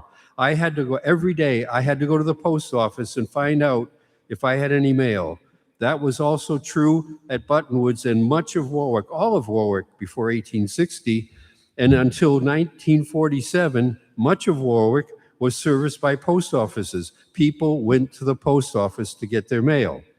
They went to the post office at Buttonwoods to get their mail. It's federal property. When they went to the post office to get the mail, they walked down the streets. When they walked down the streets, they were public users. Public users accept dedications of contractors or developers, such as the Buttonwood Beach Association.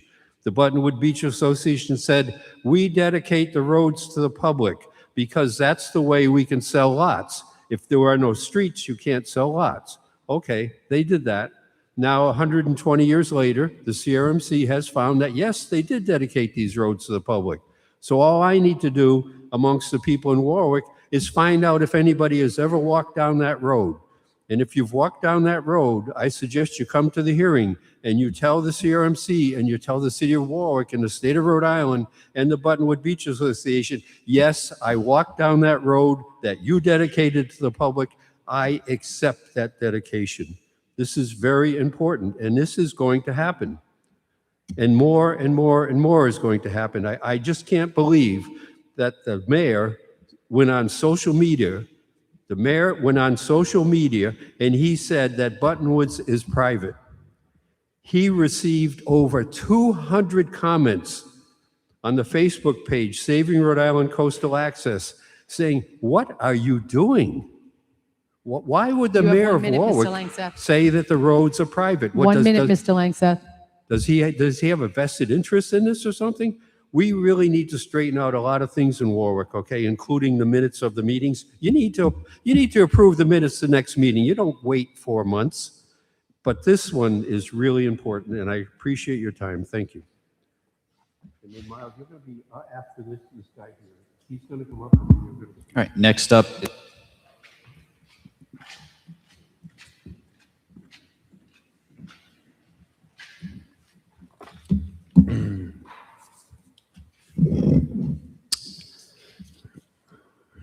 Rob Cody, Ward 7. Next week will be 3 years since my First Amendment rights were violated in this body by the former councilwoman, convicted criminal Travis. So I felt I would bring the latest update to your attention. Evidently, since I've been speaking about my lawsuit and talking about certain documents and information, which, by the way, is all public information that has either been sent to a vast email list or put on social media for comment, certain members of the council are upset and have made a request to have a gag order issued against me. On Friday, I received the motion that has been put forth for the gag order, and I do find it interesting that the city lawyers, in the effort to defend a case of a First Amendment violation, would put forth a motion asking that my First Amendment be suppressed so that I cannot speak about my lawsuit. One has to wonder how these people get out of law school with no comprehension of the Constitution. Contained within this motion, the city alleges that I spoke of text messages by city council members and 2 other employees, and that these are personal and protected communications. What they don't comprehend is that the court has consistently upheld the premise that any time a municipal employee uses their personal cell phone while in the performance of their job duties, for example, by text messages or video recordings, those cell phone records now fall under the FOIA Act and are considered public information under the APRA laws. So, for example, when a seated council person during a council meeting sends a disparaging text message about a resident, that phone record is now a public document that can be obtained by APRA and spoken about by anyone at any time. If I send out an email to 187 people on my email list pertaining to the nonstop waste in this city, and people reply all, And their reply goes to Mr. Sinapi, for example. When he submits that email as part of discovery, it has no protection whatsoever because it was done in the public domain. I know he was upset at the last council meeting when I read excerpts from the Character and Fitness Review Board that he failed, but that is an online, publicly available document information that anyone can access. You would have thought that he understood that, but then again, well, I won't go there. This gag order motion also tries to infer that when I use the terminology convicted criminal Travis, that it is harassment. The fact of the matter is that numerous official court documents indicate that that individual is a convicted criminal, and I am within my rights to use that terminology. But here's what the residents need to be concerned about. Mr. Sinapi, in his capacity as a council member, in the past put forth and was in favor of legislation to change council rules and limit the public. He also maintained that same premise relative to council members. Recently, he attempted to remove Councilman Lattisaw from his position as finance chair, and the reasons that he gave in his speech was that Mr. Lattisaw was asking too many questions in public and wanted him to ask them in private. Again, Mr. Sinapi, through his attempted coup, sought to limit speech, which the public would have the opportunity to engage in. His actions on that date, along with other council members, show a direct attempt to suppress public discourse and use his position as a bully pulpit in an attempt to limit free speech. Imagine if he was successful in removing a councilman because the councilman actually performed the duties that he was elected to do so. Imagine the chilling effect on free speech if this gag order is successful. The general public should be highly concerned about the actions of these council people and their attorneys, as their number one goal is to suppress free speech and trample on the Constitution. And one last note to Mr. Sinapi. Pertaining to the document excerpts that I read from the last meeting, I am sure that you realize that there are official stenographer notes from the Character Fitness Review. When you email that document to several people, it is no longer a confidential document because you have chosen to put it into the public domain. And at that point, all of that data is now fair information to speak about. Thank you. Next up is Miles.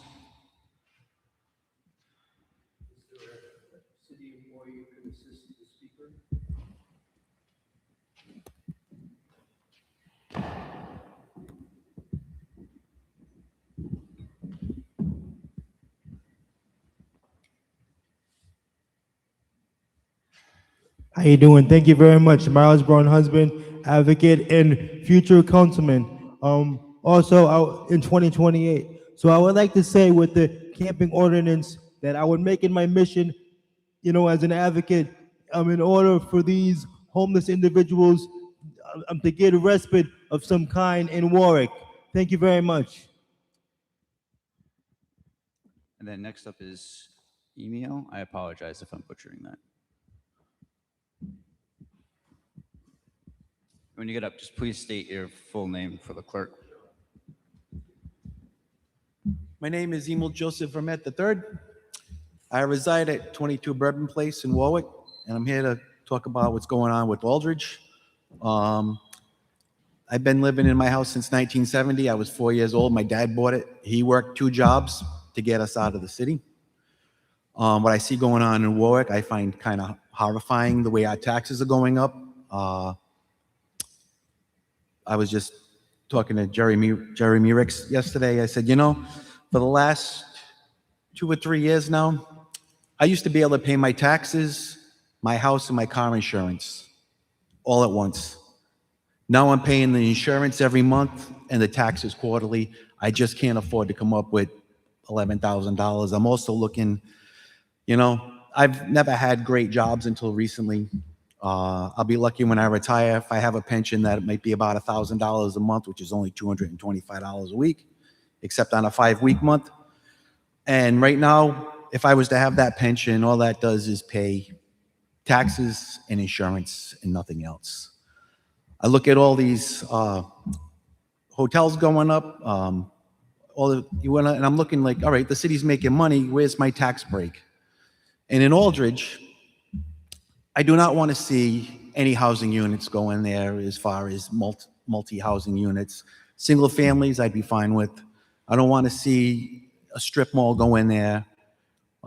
It just would create a lot more traffic in an already crowded area. And, you know, the neighborhood is very nice, and they call it the suburbs, and Warwick's starting not to turn into the suburbs anymore. And it's a concern to me. And, you know, I'd hate to leave a house I've been in since 1970. So thank you for listening to me. Have a good day.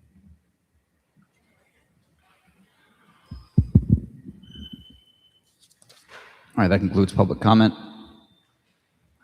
First up, we have appointments requiring confirmation.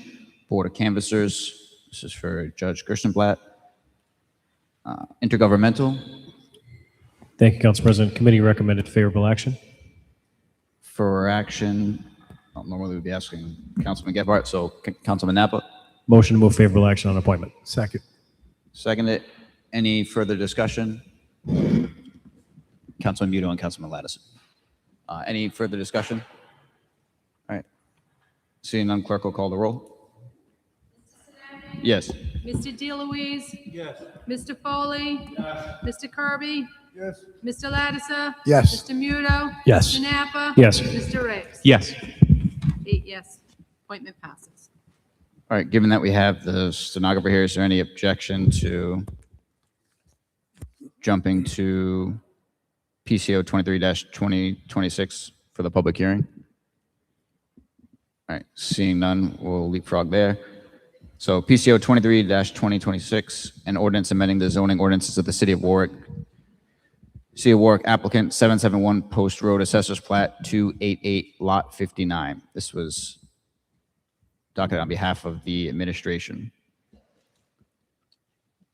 So first up, do we have a motion to open the public hearing? So moved. Seconded by Councilman Foley. Any discussion?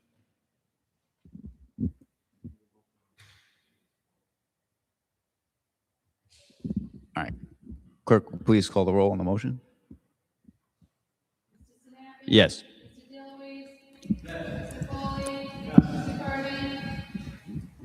Yes. Yes. Yes. Yes.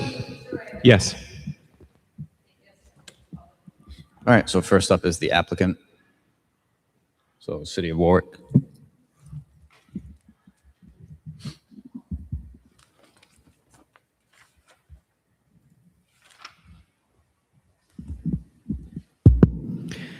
Good evening, Tom Kravitz, City Planning Director.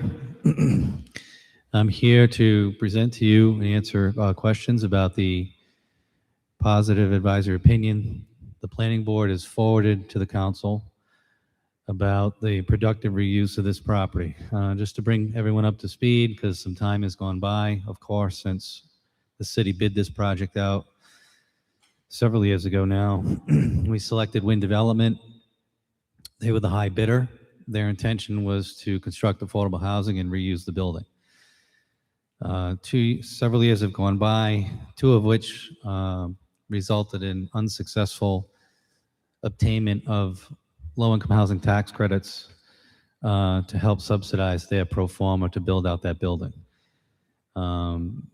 This most recent year of application for Rhode Island Housing, we learned that no application was submitted. So we met with them, and we ultimately cut ties with them because they did not fulfill their obligation under the agreement. So we're left with the property still looking the way it does. So the silver lining with this process is you learn things in our effort there with Wynn. They engaged an engineering survey firm. We now know what would be an adequate subdivision for the property to kind of cut the building and land off from the larger lot, because the city has also learned we need to retain the field and the 2 tennis courts, albeit they're very tired tennis courts. They will likely be improved at some point throughout this process. But those 2 pieces of recreation were obtained with land and water conservation funding from the late 70s. So it's important that the city subdivide that off, retain that property. That is why part of this exercise is going to be to subdivide the property, and when we rebid the school, it will be rebid with its own separate property. The other thing we wanted to do to try to maximize the bids this time around was to consider what the planning board did, to consider a PDR zone change to, in effect, consider a max build-out of the property. Now, we know that Wynn wanted to construct 63 units in that building. The building has got wide hallways, it's got these interior courtyards. The architecture of it is expensive because you can't yield a number of units. 63 units seems like a lot, but based on the cost to rehab the structure, it's going to be tough for anyone to do that. So we elected, just by way of providing options before we bid this again, where before you, we, the planning board, asking if you'll consider a PDR overlay zone. You'll hear a different one after this application tonight. There's a different agenda item. You've seen these going up throughout the city. We're improving some of the tired, underperforming plazas and whatnot with newer residential growth. So to treat Aldrich the same way might allow the city to maximize, again, potential bids when we rebid it. So we looked at potential parking at 2.5 spaces per unit. Based on the number of parking spaces you see in the drawing in your package, we could fit potentially a 93 unit building. That would have to be a new structure, of course, to do that. One last thing I'll bring up, Councilman Ricks is aware of it. With the planning board addressing this project, it's getting legs, it's getting out there. I've received a phone call too, albeit the second one indirectly. Would the city consider a commercial component consistent with what's across the street at McDonald's and Walmart, just along the frontage of Post Road? I contemplated bringing this up to see how we would address that. Again, this is to provide flexibility in the bids. And I was thinking about asking you guys to entertain a zone change to GB along what would be the frontage of the new lot we'd be creating, and talking with the administration. However, another way to address this, which I think is a great idea, is to simply make that an option in the bid when we bid it. If someone were to bid a commercial component, we could see what it is and not have to throw the bid out. So I'm thinking here, maybe we just go with this as is. I'd be fine with that. And we could simply address the commercial component as part of the bid when we bid it. And then if and when the high bidder is chosen, they have to engineer and design and permit whatever it is they have to do anyway. The planning board will see it, and the council could address maybe a detailed zone change in the future. So I figured I'd provide that clarity too. So with that being said, I'll try to answer any questions you have. So is there anyone here to speak for or in favor of the proposed change? Is anyone here to speak in favor of the proposed change?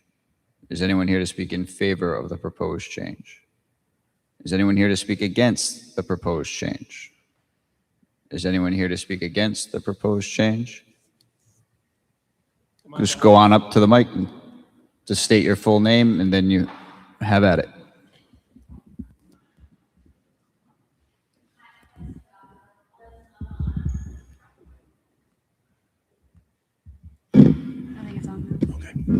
Hi, Destiny Davila. I'm not sure where to go from here. This is my first time coming to one of these, but I do live in Warwick, and I have noticed there has been more of a commercial influence since I've moved in.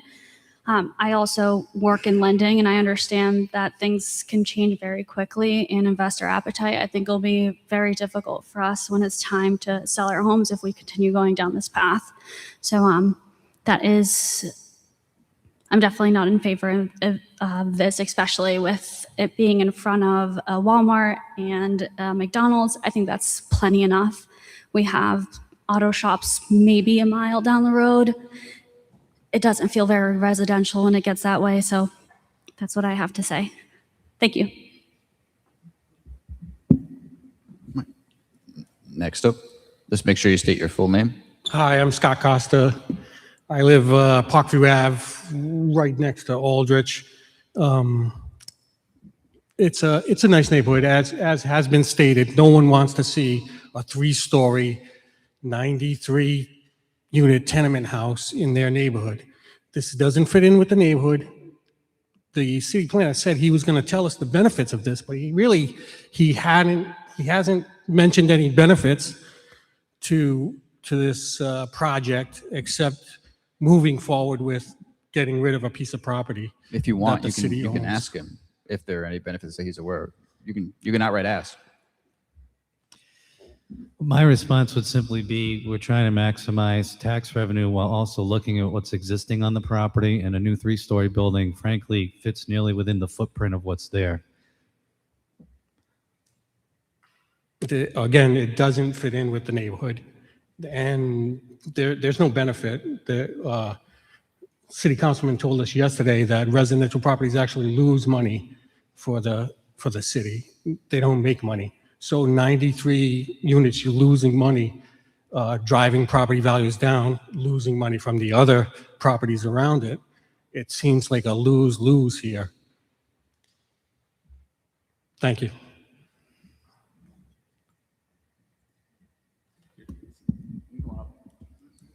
Just state your full name, please. My name is James McMenamin. I live on 23 Palm Boulevard.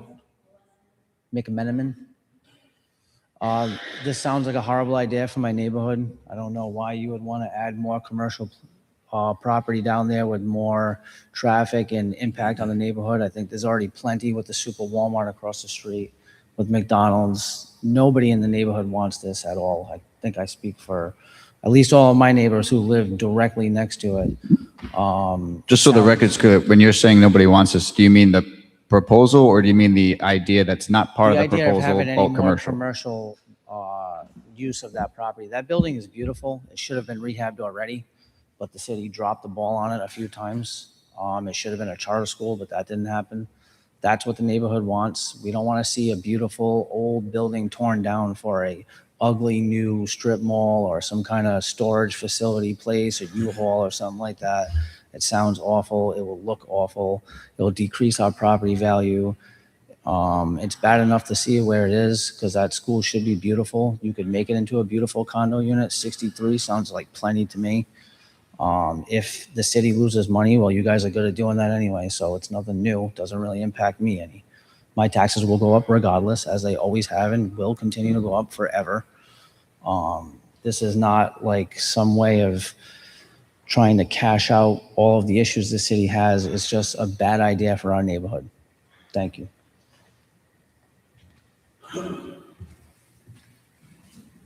Good evening. My name's Tom McDonald. I hear language maximizing tax revenue and a few other things, and I understand where you're going with all this. I live on top of the school. And you did use language like years, and this didn't work, and then years went by, and this didn't work, and years went by. That piece of property is infested with rats now because it's a distressed piece of property. There's homeless people living in and around it. It's the biggest birdhouse I know of in Rhode Island. I could be wrong. And when the pigeons aren't flying in and out, the hawks and everything else are flying in and out, it's going to be one horror show to clean that up. It's got unique things. I'm not an engineer, but to try to maximize the sale of this, I think is insane. If I have a car and the only person willing to buy this car will pay me $100, my idea is the car is worth $100. Now, if you sit back for more years and try to maximize what you can get out of this piece of property, it's a horror show. I walk by it every day. My kids, my grandkids drive by it every day. It's a distressed piece of property. That's all it is. We have a lot of memories. I didn't grow up in this town. I have lived here for a long time. But I say, give the darn thing away. If you got somebody willing to come in here and clean that mess up and bring tax revenue, but to wait for a high price or something, what's happened so far? We got a goose egg sitting over there. I don't know how many people you don't, one body may over here, I recognize. I walk that neighborhood for hours every day with my dog. I know most of the neighbors. You people are not familiar to me. One face is. I don't want you to maximize and wait 7 more years. It's got to go now. Really, it's ugly. You get off a plane, you drive down there. Well, let's see what Rhode Island looks like. Does anybody seen the what was that HBO series? The Wire.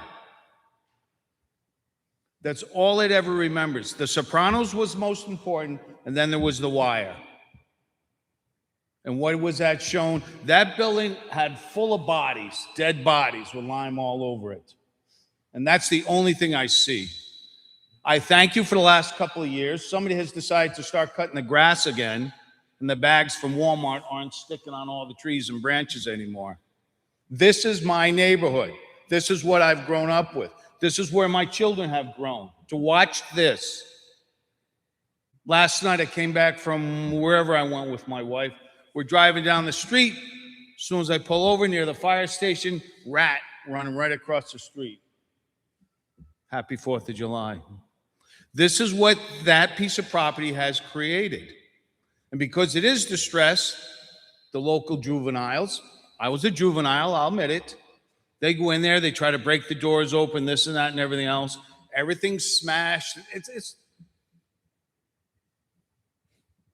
But we live in a world, most of us, out of sight, out of mind. I don't live over there. Put that halfway house over there, not in my neighborhood.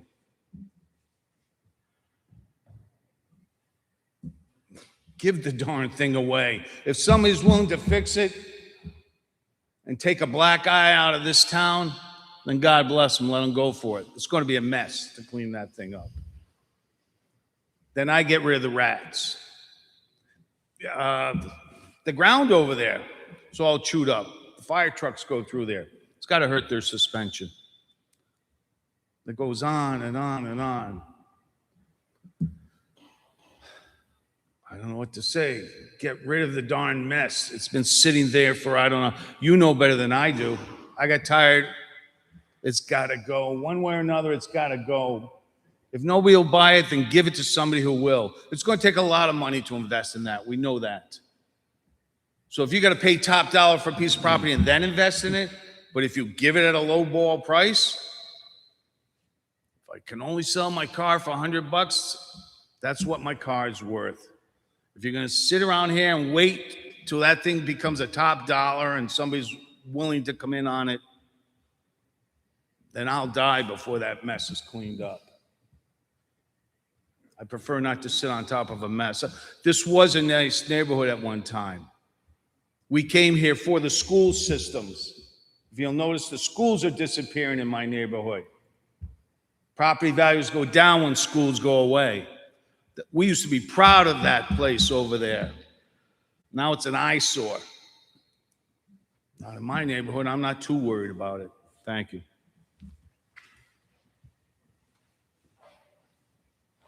Good evening. My name is Andrew Clark. I live on 821 Post Road, directly touching Aldrich. I have a couple of things to state about it. Number one, I am strongly opposed to 93 apartment units that are directly behind my house and basically my backyard. I don't own the property, but it's basically my backyard. I disagree that it fits into the neighborhood. There is a 3-story building there, so I'm not arguing that. However, it is a large brick, beautiful school building. Old, yes, my house is the exact same age. It was built at the exact same time. So I think there's a vast difference between a 3-story, either mixed commercial residential or fully apartment residential building going in there. I strongly doubt that it will be a large, charming 3-story brick building that would cost $100 million to build. So it will not fit into the neighborhood, regardless of kind of what anyone thinks. It's not like currently it's an old, beautiful school building that is unfortunately falling apart and decrepit. I also had a couple things to say about the sketch. It looks nice and it looks as aesthetic based on like the overhead view. But I had some concerns in terms of like the entire neighborhood behind Post Road and off of Ralph Street. The main exit and entrance for the building is on Ralph Street, not on Post Road. I have safety issues with that. I have problems with my own house. My 1-year-old that's going to be playing in the backyard and have a main road on my side road that my driveway is on. The entire back neighborhood that is calm, peaceful, and beautiful right now is going to be a throughway of traffic over to Elmwood Ave because it's a shortcut. My side road that is the only way I can get out of my property is going to be an absolute disaster because there's no light at Post Road and Ralph Street. And so people turning left, I'm going to be leaving for work in the morning and there's going to be 100 other people leaving for work at the same exact time and I'll be stuck turning right when everyone else is turning left. It's going to be a disaster. I have issues with that. The commercial aspect, I don't really have feelings about yet. I just learned about this recently. I think there can be upsides, but I don't know. There's already Walmart, there's a bank, there's McDonald's. The fire station is already loud. Like, we're just going to add a ton more noise. 200 plus people probably in a 93 unit apartment building. If there's a strip mall or any type of commercial property there's going to be people in and out constantly. It's as if like Post Road's not busy enough. I get it's like a business district, but we're basically turning the one part of Post Road that's residential into more commercial. It's going to destroy my property. It will wreck my property value. I will be underwater in my property, guaranteed. And I think all the other people on Ralph Street guaranteed will be. Probably the people behind Aldrich will as well. That's pretty much all I have to say. I think this is not going to work out well for the people that live around there. Thank you.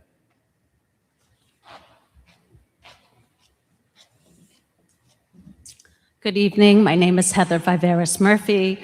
I live at 83 Putnam Street. I live in the neighborhood.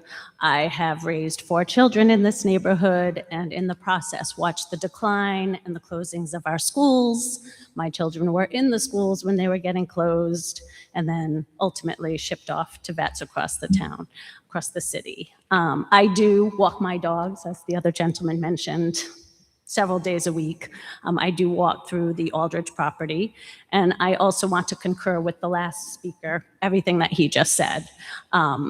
The traffic will be absolutely horrific, especially if the entrance is on Ralph Street. If I had my way, having gone through, I was on the roads committee with Bruce Place years ago. If I had my way, I wouldn't build anything. I would, if you have to knock down the building because it's infested, knock it down. If we're looking to build an apartment building, what is the revenue? Because with that also comes, are we building 55 plus or are we building for family units? And if we're building family units, you need to look at the big picture. Are we sending more children now into these schools where we've already consolidated and we're going to increase the numbers in the schools? If you're looking at Aldrich, on the left-hand side, when we got divided, it went to 5 different schools because we had a sub-separate classroom. So that classroom went to Holden and everybody else went to Norwood, Holloman, John Brown Francis, and Wyman. So we were all divided, our little neighborhood. So when you're looking at Aldrich and you have an apartment complex, on the left-hand side is Norwood. On the right-hand side is Holloman. Where are these children going if we're building families? And if we're bringing families in, something to consider, especially if it is low-income housing. I work in a school district in Massachusetts, and when you do build apartments, you do bring families, and with that, you ultimately bring in some increased costs to the school districts because you're looking at families coming in with IEPs. So these are things to consider when you're looking at the money, and are we gonna make money? And I definitely do not want more commercial. We have enough traffic. And if I had my way, like I said, I wouldn't build anything, because when you're looking at the pros and cons and the cost of everything, ultimately, will it end up costing Warwick more money as it relates to the schools? And then bringing down our property values. You want to keep your people happy. I have chosen to stay in Warwick. I love Warwick. I loved raising my children here. They're wonderful human beings. And the teachers and the staff and the administrators have always been wonderful. And I just really think that we want to keep our communities a community. We do feel like we're little towns within a big city. So again, that's my recommendation, having gone through what we're going through. We're seeing the houses being built at Rhodes now. So we'll see the increase with those 29 houses. And they are big family homes, so we're already looking at more students coming in. So things to consider. Thank you for your time. Hello, my name is Aiden Clark. I also live on 821 Post Road, which is directly abutted to Aldrich. I had some concerns whether we go with the commercial or residential, whatever is voted in. I think even if we do end up going with the residential commercial unit, where there'd be apartment buildings in there, I think what's going to end up probably happening, which was going to happen before, was low income, being like Section 8. If you bring in like low income into a middle class neighborhood, it's going to bring the property value down for all of the surrounding housing, which would then decrease like everybody's like investment that they've made. It's a huge problem that would affect everybody in the area. So I think that either way, with the commercial or residential, if you go with commercial, you're going to have the property decrease with both, but you're going to have the traffic issue. You're going to have the housing market going down. It's just, it doesn't benefit anyone. So yeah, that's what I have to say. Thank you for your time. Is there anyone else who wishes to speak against this project? Is there anyone else who wishes to speak against this project? Is there anyone else who wishes to speak against this project? Is there anyone who just wishes to speak in general about this project? Is there anyone who wishes to speak in general about this project?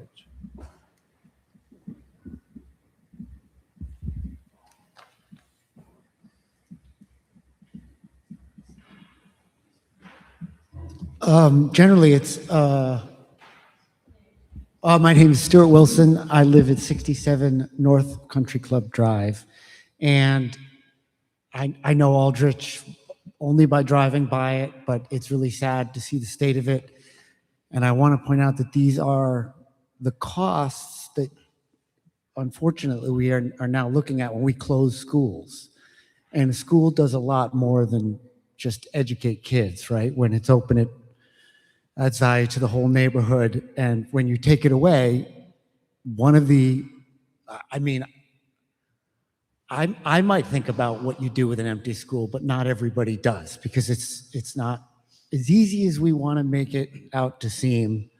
So, I hope that there is something that can be done with this, but I'm not the expert. I get why you want to increase people's, desire to do something with this site. I get it. That's my only comment. I want to keep that in mind.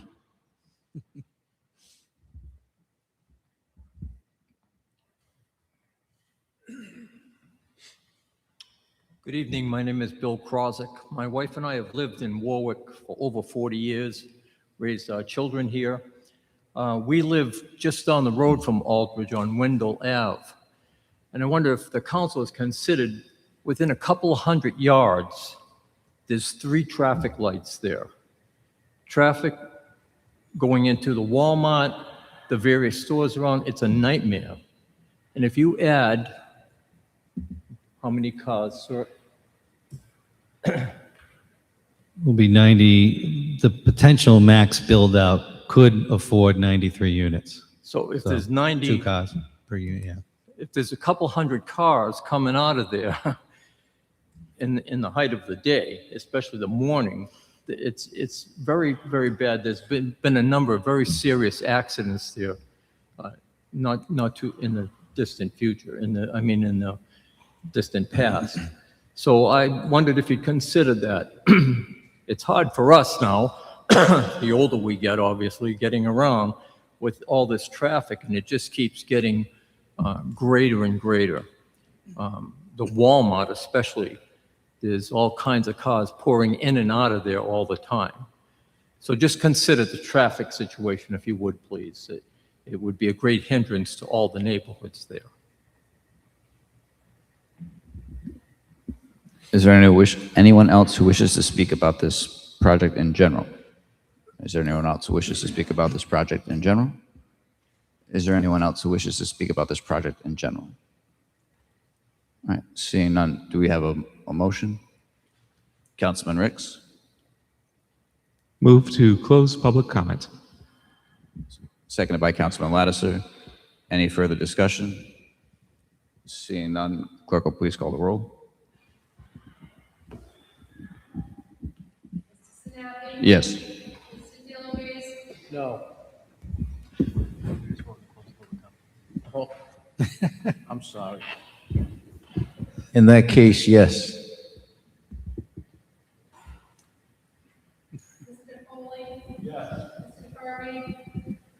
Yes. Yes. Yes. Yes. Yes. All right, so the public hearing stands closed now. Questions from council members? Councilman Ricks. Thank you. First, start with the question to the administration. I also have some comments, but I'm not sure if we have a general idea or a general estimate. And I understand that this is the sort of thing that can certainly be in a range of numbers, but if we have a general idea of how much it may cost to demolish the existing building, much as I hate to hear those words coming out of my mouth. No. Okay. Is that something that, short of putting a bid out there, something that we might be able to get a ballpark round number on? Without putting a bid out? Without actually going through the whole process of putting a bid out there. Like me calling some of the contractors I've come to know and say, hey, what would it cost to take this down? Basically. I can do that, yeah. Well, thank you. And so some more, I suppose, general comments.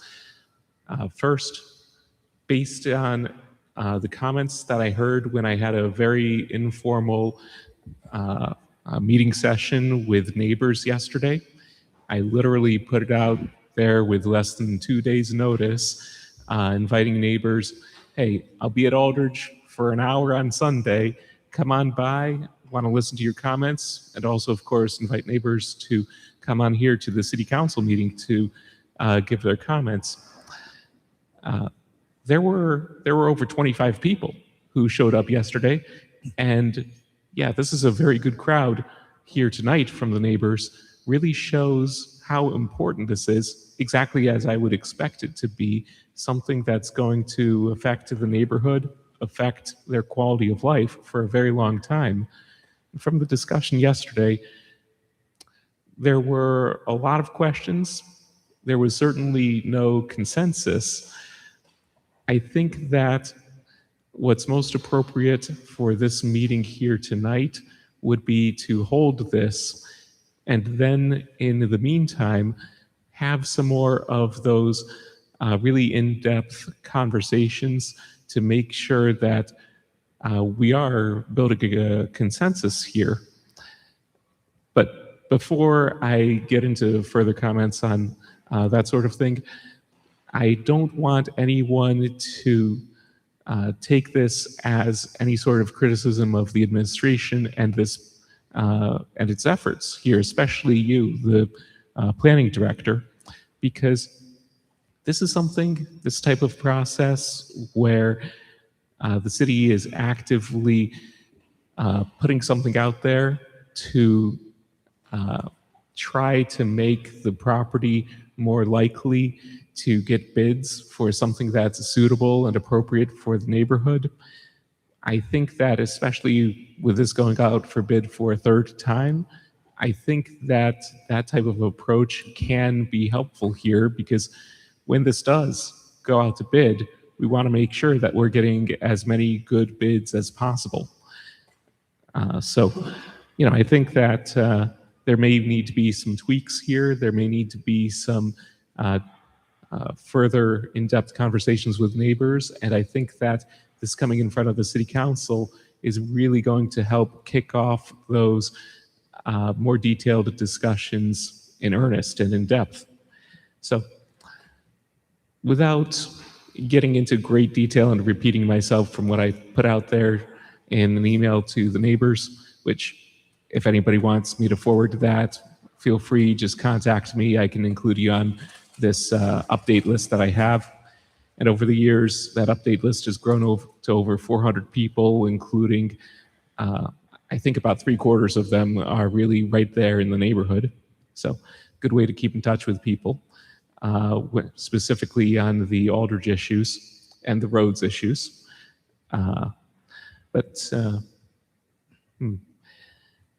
Well, I have to express just how incredibly disappointing it is with the two previous bids, both of which it looked like it was something beautiful, something great that would preserve that building. And then, frankly, due to the issues with those applicants, Councilman Loudeser can attest to what happened the first time around and the second time around with Wynn Corporation, Wynn Development. I think the planning director spelled it out pretty well. And those are the types of facts that I also iterated in that email that I put out there as well. Just extremely frustrating that it was right there, and it just, even after with Wynn, the city council had approved it, and then it didn't quite come together with Wynn taking the appropriate action to actually make this happen after they had all the approvals. So with that, I also just want to express that while I don't have nearly the kind of stake in what happens to that property as the neighbors immediately around it, that's something that they're going to be seeing, living with for as long as they live there in the neighborhood. So my number one concern and my approach here is to listen to the neighbors as to what is most compatible for the neighborhood, because in my opinion, one-time tax revenue, or rather one-time revenue from sale of a piece of land, I really don't care what that number is when it comes to the bigger, more important question to me as the representative of that neighborhood. What are the neighbors going to be living next to for the next 100 years? The neighbors, their children, that school has been there for nearly 100 years. I think that's the question that we all need to be asking ourselves, and keeping in mind that as a city council, we've had a long unspoken rule about when it comes to citywide issues, you vote your conscience. When it comes to land use in a particular ward, you listen to the neighbors, the people who are going to be living there. So while I don't live right there, I live half a mile away or so over the Norwood neighborhood, I can say that I can put myself in the shoes of some of the neighbors. I haven't mentioned this publicly before, but I actually had a bid accepted on a house very close to that school. It wound up falling apart due to reasons after the inspection of that house.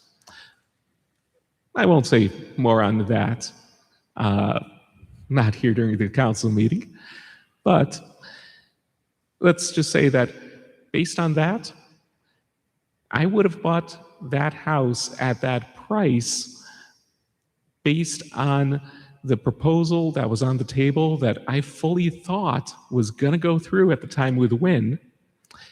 And if I had seen and known that that wasn't going to happen, that that building wasn't going to be preserved, that there might be something very different from that bid by Wynn that was accepted, you know, I would have to second guess that kind of price. So when it comes to neighbors, quality of life, property values, I might not be living right there, but man, I can definitely put myself in your shoes.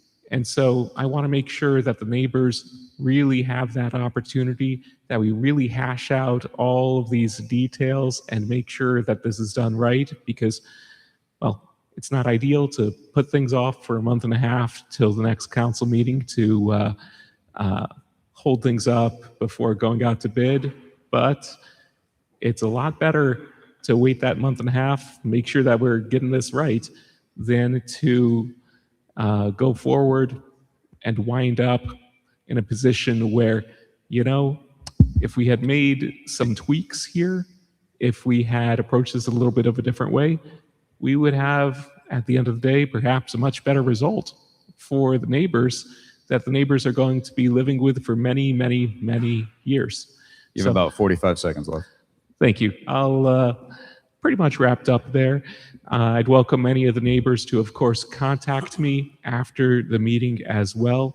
And I'm sure that working with the administration, we'll do our best to come up with a solution that really works for everybody here. Thank you. So, Councilman DeLuise. Thank you, Mr. President. I would be inclined to agree with Councilman Ricks on holding this issue because I'd like to get a little bit more of an education on the whole project. After hearing the concerns of the neighbors, I think that the concerns are very legitimate. However, the project, that building has been there vacant and it is an eyesore. But perhaps over the next few weeks or so, we can come up with like a soft landing, and maybe we can repurpose that property as to something better than a 93 unit, affordable housing complex. Possibly, I know that the city is always concerned about bringing revenue in. However, I don't see a lot of developers coming to the table for this particular piece of property. It's going to be a lot of money to do the whole project. I would say you'd have to demolish the building and then start over. I don't know if the people can put their heads together to make a reasonable decision that works for the city as well as for the neighbors in the surrounding area. Perhaps if there are no bidders or no buyers, perhaps getting or applying for some type of grant where we could turn that into a very nice playground for children. And all right, it's not going to bring in revenue for the city, but perhaps they can figure a way. I mean, my idea is crazy. Well, I'm just going to say it anyway. Beautiful playground, perhaps a dog park. It's a big piece of property, and I don't know. Maybe if you have 2 dogs, we're gonna charge you on the size of your dog. You want to bring in a Saint Bernard, it's going to be $10. A little poodle's going to be $1. No, but that's a little bit of levity. But I would like, for my own edification, to research it a little further, because I do hear the concerns of everyone. I didn't hear too many people coming out in favor of the project, so that concerns me a little bit. So I would make a recommendation to hold this until we can all get a little bit better educated. Thank you. Chief?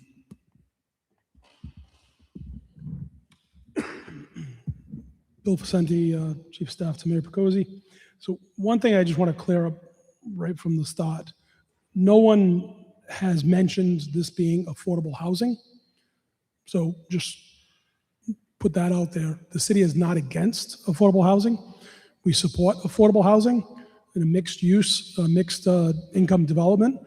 The 63 units that was proposed by Wynn was an affordable housing development, age-restricted affordable housing. So if people are against affordable housing, it's your parents, your grandparents, it's school teachers, it's firefighters, police officers that are just starting out. I'm not sure what the stigmatism is on affordable housing, but it's not. This is not allowing affordable housing by right in this proposal. This proposal is to separate out the fields from the school building, from the property, and to put an overlay as a potential for a developer that is interested in bidding on this to have the right to build up to 93 units of housing, however it fits on the property within that footprint. You also have to understand that this is the first of many steps in the approval process for a bidder to get awarded this property. The city council has to approve the bid. The city council has the final say in the highest and best use of the awarded bidder, not the administration, the city council. So this is one step in the many steps ahead for this property. This property has been sitting vacant since the school closed, and we put it out to bid. Wynn was awarded the development, I believe, in 2023. And I can tell you the city cannot afford to knock this building down. And to Councilman DeLuise's point, the point of doing this project the way we're doing it is to separate the fields so there can be neighborhood recreation. Because right now it's one lot. If we don't do that, the developer controls those fields. The neighborhood doesn't use them any longer, potentially. The neighborhood doesn't have the recreation. Those fields were improved with, as Director Kravitz mentioned, land and water conservation funds. There'd be a repayment of the city to DEM in some form, either from a swap of land or a cash payment to compensate for that investment. Whatever that investment was, it could have been $5, I don't know. It was back in the 50s or the 30s. The administration is trying to make this a little bit more enticing for developers to just even bid. We got 2 bids last time. Councilman, 4 bids, I'm sorry, 4. I wasn't in this position then, I thought it was 2. And Wynn proposed the elderly housing, 63 units, and I believe it was a $2 million bid. They were reusing that building. If you're knocking this building down, the councilman asked for pricing, that building is built like a bomb shelter. It's got to be 12-inch thick walls. It's hundreds and hundreds of thousands of dollars, if not $1 million, to knock that building down. So we're giving the developer, the potential developer, whoever that may be, the opportunity to have a project or property that has some approval already. They still need to go back to the planning board. They still need to come to the city council. They still need building permits. They still need to be awarded the bid.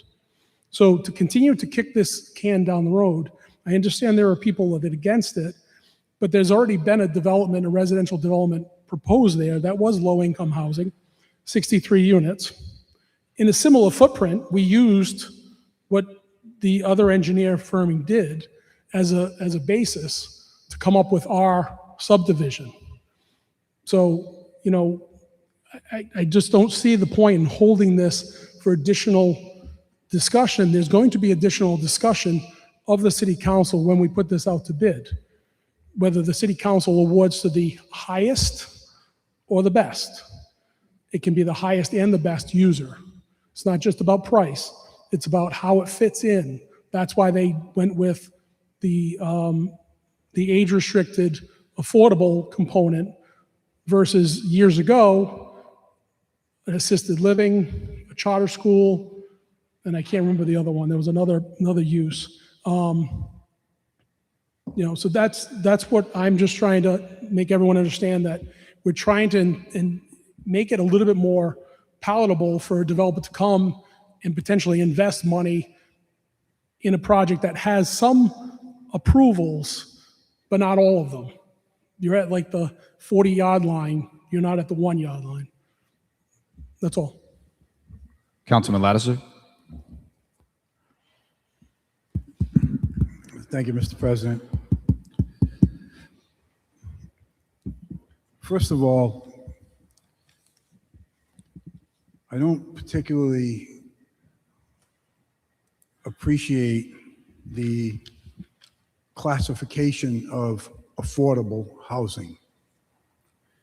This is something that has always rubbed me the wrong way for years. This is workforce housing we're talking about. We're talking about young folks who are graduating from college, from vo-tech schools. We're talking about young accountants, attorneys, nurses, teachers, etc., that can't purchase the homes because of the pricing that's out there today. To describe it as affordable housing, I think that's just a bad term. But in any event, I do happen to be a pro-housing guy. For any of you who know me, I have always been that way.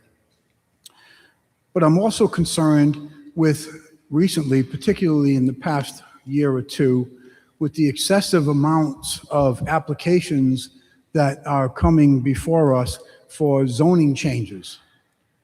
We got to squeeze this little house on this tiny postage stamp lot. And we got to forget about the wetlands and forget about the setbacks and don't worry about the neighbors. Let's just get it done. That, to me, is an issue.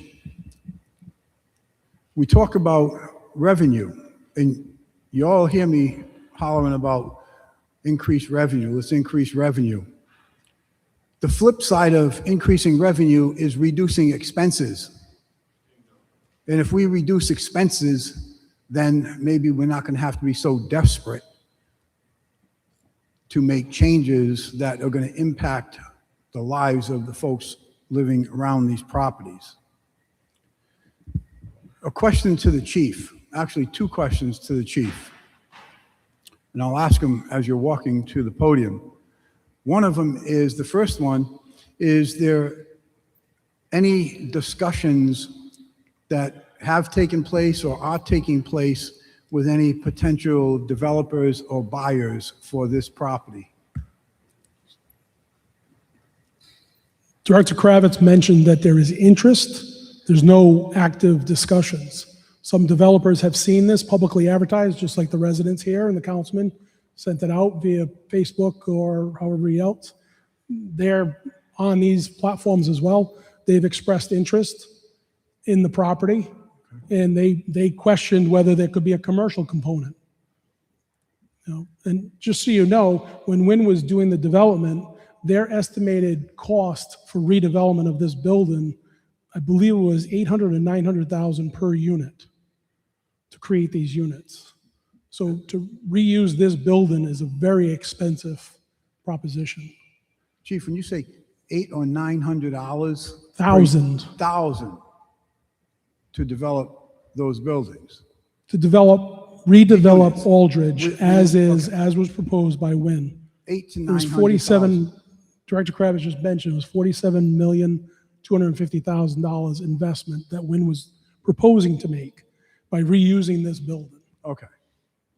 And now what's being asked of us is to approve a change that is going to potentially allow,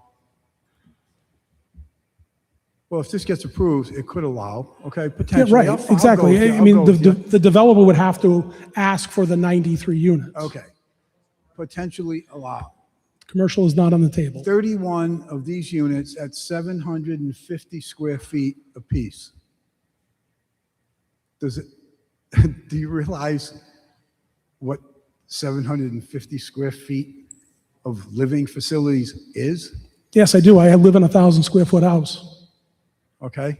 That's I know exactly what it is. That's 25% more than 750, but In any event, Still a two-bedroom it's house. It's very small, and that also drives the price. So is there any guesstimate with the square foot pricing to build 93 apartments versus single-family homes on that same property? Not that I'm aware of. How many single-family homes could be built on that property? We didn't do that calculation. So we have no idea how many So if it's, single-family I homes. mean, what's the square footage of the new lot? Well, it makes a difference because, this is a comparative. It's a comparison between building apartments with 750 square feet of space and versus building single-family homes. That Right, perhaps so single could gener- family, just that one. Perhaps, can I finish? Yeah. That perhaps could generate the same amount of revenue. So there's a combination of units on this plan. As a proposal, they're one bedroom, two bedroom, and three bedroom. Okay, so if you build single family housing, you're almost definitely guaranteeing there's going to be children in the schools. You're almost guaranteeing that. Well, isn't that what the school department's been yelling about? That we're going to increase the population of the schools. We're going to, with these two schools, we're going to increase. Well, how are you going to do that if there's not a place for them to live? So, I think we're kind of like making things jumbled here. Now we're saying, oh, we don't want to build single family because it's going to increase kids. Well, You you're not gonna fill those you brought schools up either. single family, excuse me, but you brought up single family housing. We're not talking about single family housing. No, I know, but I'm asking for something to compare versus 93 units, which we've heard close to a dozen people object to.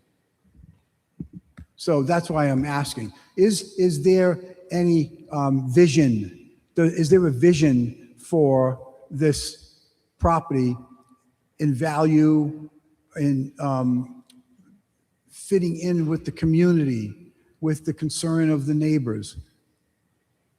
Viewing it in single family. That's another issue I have is we ask, or I should say, different folks ask for all these zoning changes and let's change planning and let's make all these changes and let's forget about that and let's increase this and reduce that. And that's being done in some cases without concern for the community. I don't mean the city of Warwick, I mean the local community. In this case, Councilman Ricks's community. Could be my community, could be any one of ours community. And blending in with the existing homes that are already in that area. I get concerned because I see some of these things that sometimes that kind of like goes by the wayside. So with single family housing, I'm not going to speak for the planning director, but the Post Road is a heavily commercial road, and it's a two-lane each direction road. So if you're putting single-family housing, new single-family housing on that road, you'd have to have a large setback, and you're probably not going to be able to maximize your investment if a bidder was interested in doing that. The reason the city took this approach is it mirrors what was there. It's the same footprint as Aldrich.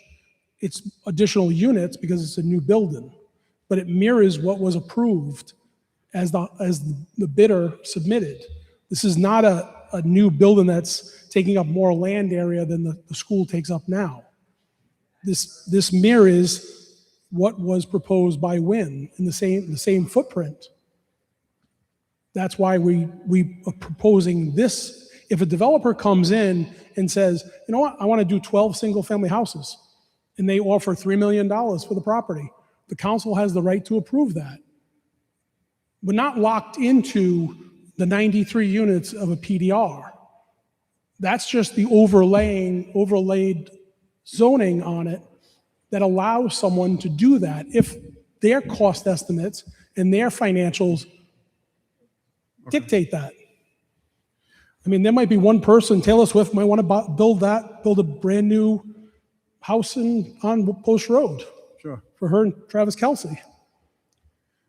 Chief, do you or Director Kravitz have any idea in the past 2 years of how many 750 square foot apartments have been built and occupied?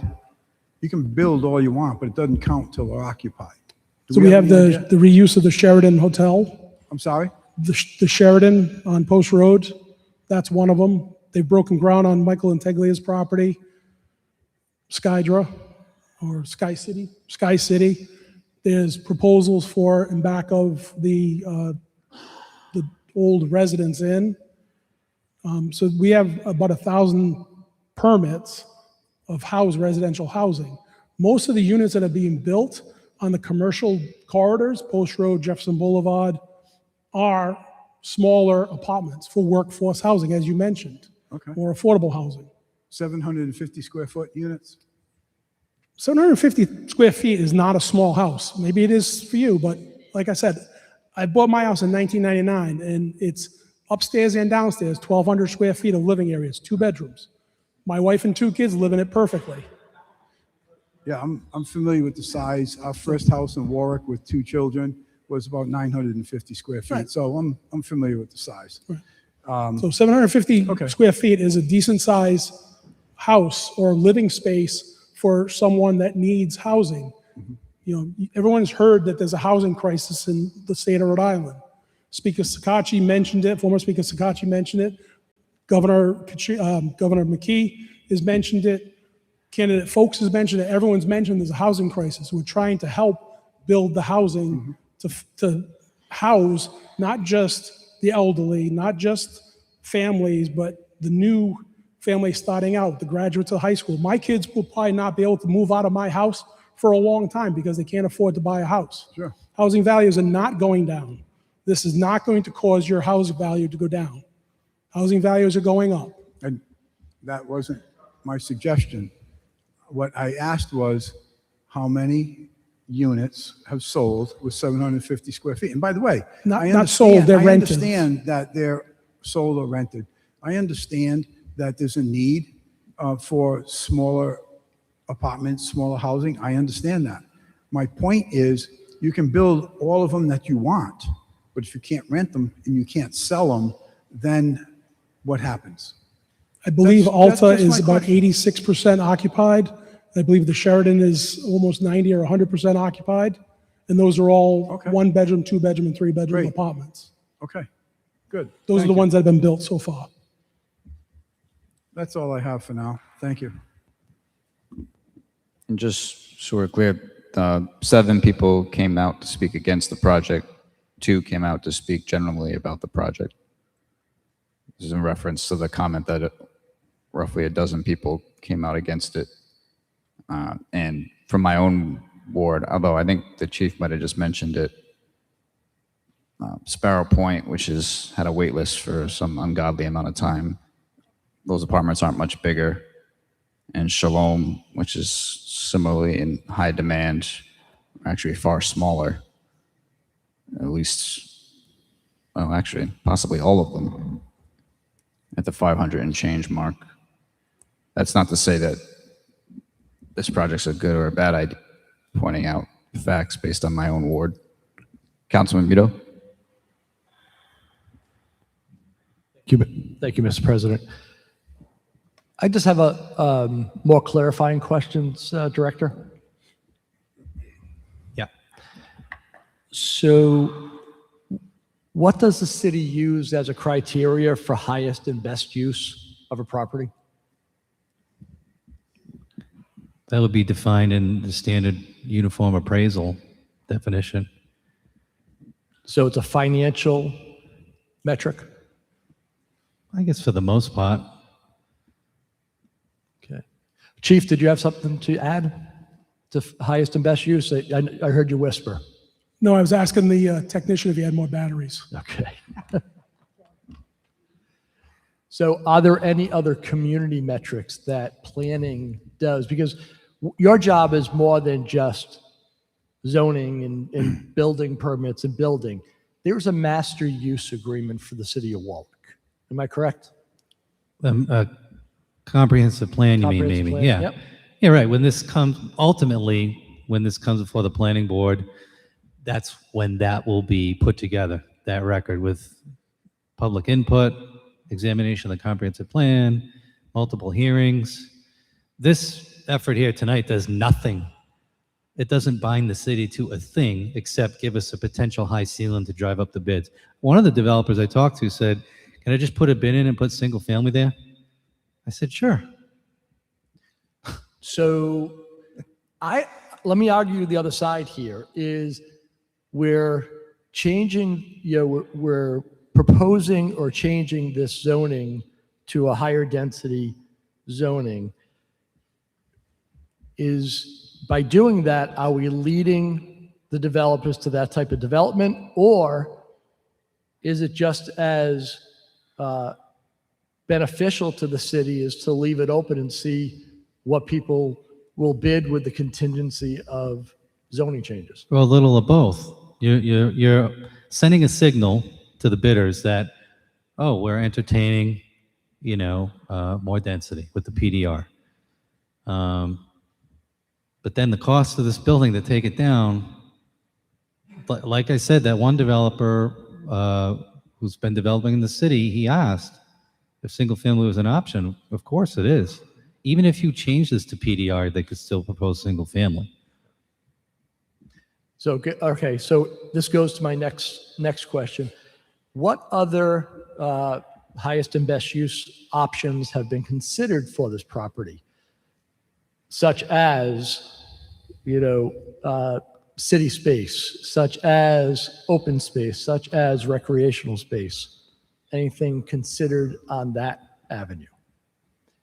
And you got to consider the private market too. I have no idea what, the market it changes quickly. But is our government, is our city in the business of selling our real estate to the highest bidder? Of course not. Let me finish.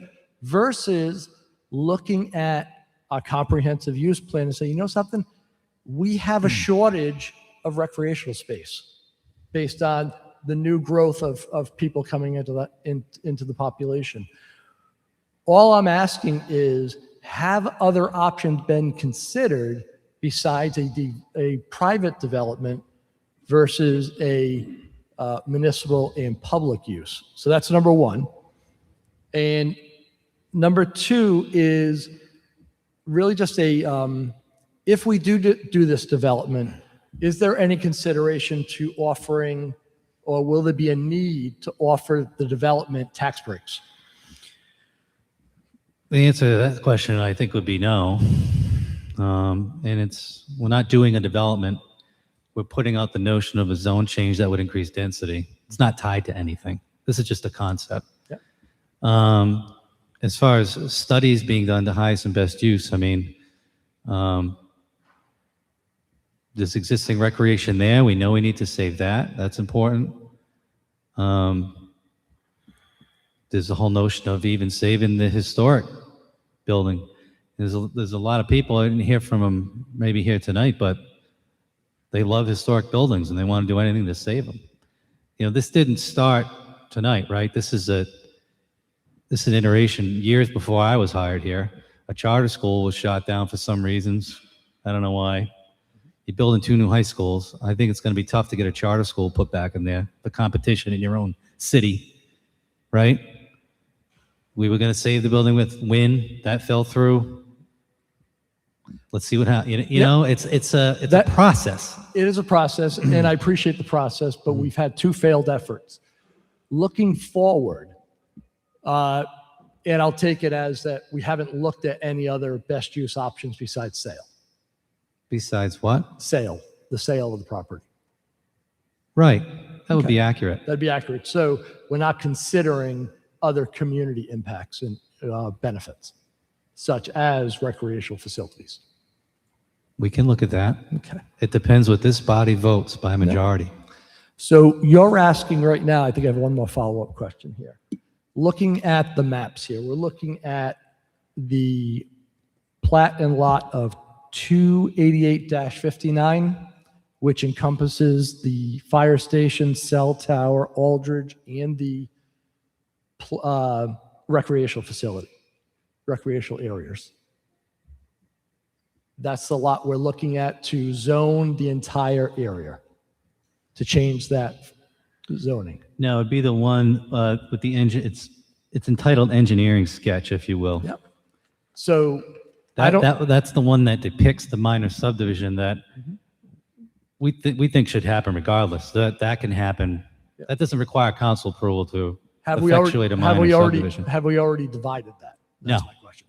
So we're essentially voting on that full plat and lot to change the zoning. Exactly. Okay. The only reason we were potentially talking about proposed lot 485 was if you embraced the notion of a GB zone change, it would be restricted to just that lot we're creating, the parking and the building. Yep. So are we putting the cart before the horse before you divide this to change the zoning? How so? If we're changing the zoning for the entire plat and lot, you just said you haven't subdivided that lot yet. I would not change the zone for the entire lot. I would just make it applicable to the new lot we'd be creating. I'm not an attorney here, but we're voting on a plat and lot in this. So it actually specifically says this plat, this lot. So it does right now encompass the entire area. It does. It does. Which is why we took the GB off the table as part of the option in the bid. Yep. So to simply deal with it in the bid. So again, what I'm asking is, are we putting the cart before the horse before you officially subdivide this into that area before we change the zoning? Councilman, I'm not sure if I understand. The way I'm hearing you ask is the entire lot that as exists now, we're not changing the zoning on that entire lot. We're asking for the new lot that encompasses Aldridge and the parking lot to have the overlay. The lot where the field is in back of the parking lot. See, unfortunately, in the packet, it shows the entire lot and plat. So my question to you is, if we vote favorably on public records, land evidence records, it is the boundaries that fill out here, because you're not giving me boundaries for that. Do they not have that? I don't have the boundaries. Right, you would have to specify it on the lot to be created. Exactly. So we do have lot numbers and the plat and lot numbers for the new lot. So you've already gone through the process and subdivided it. It's only on paper. We had a subdivision drawn up. Our surveyor for the city drew up a subdivision in anticipation of this meeting to show two separate lots. Okay. All right. I think I've heard enough. I will not be supporting this basically because we are too premature on what we're looking for. This is reminding me too much of other developments we do in this city. So this will not get my support.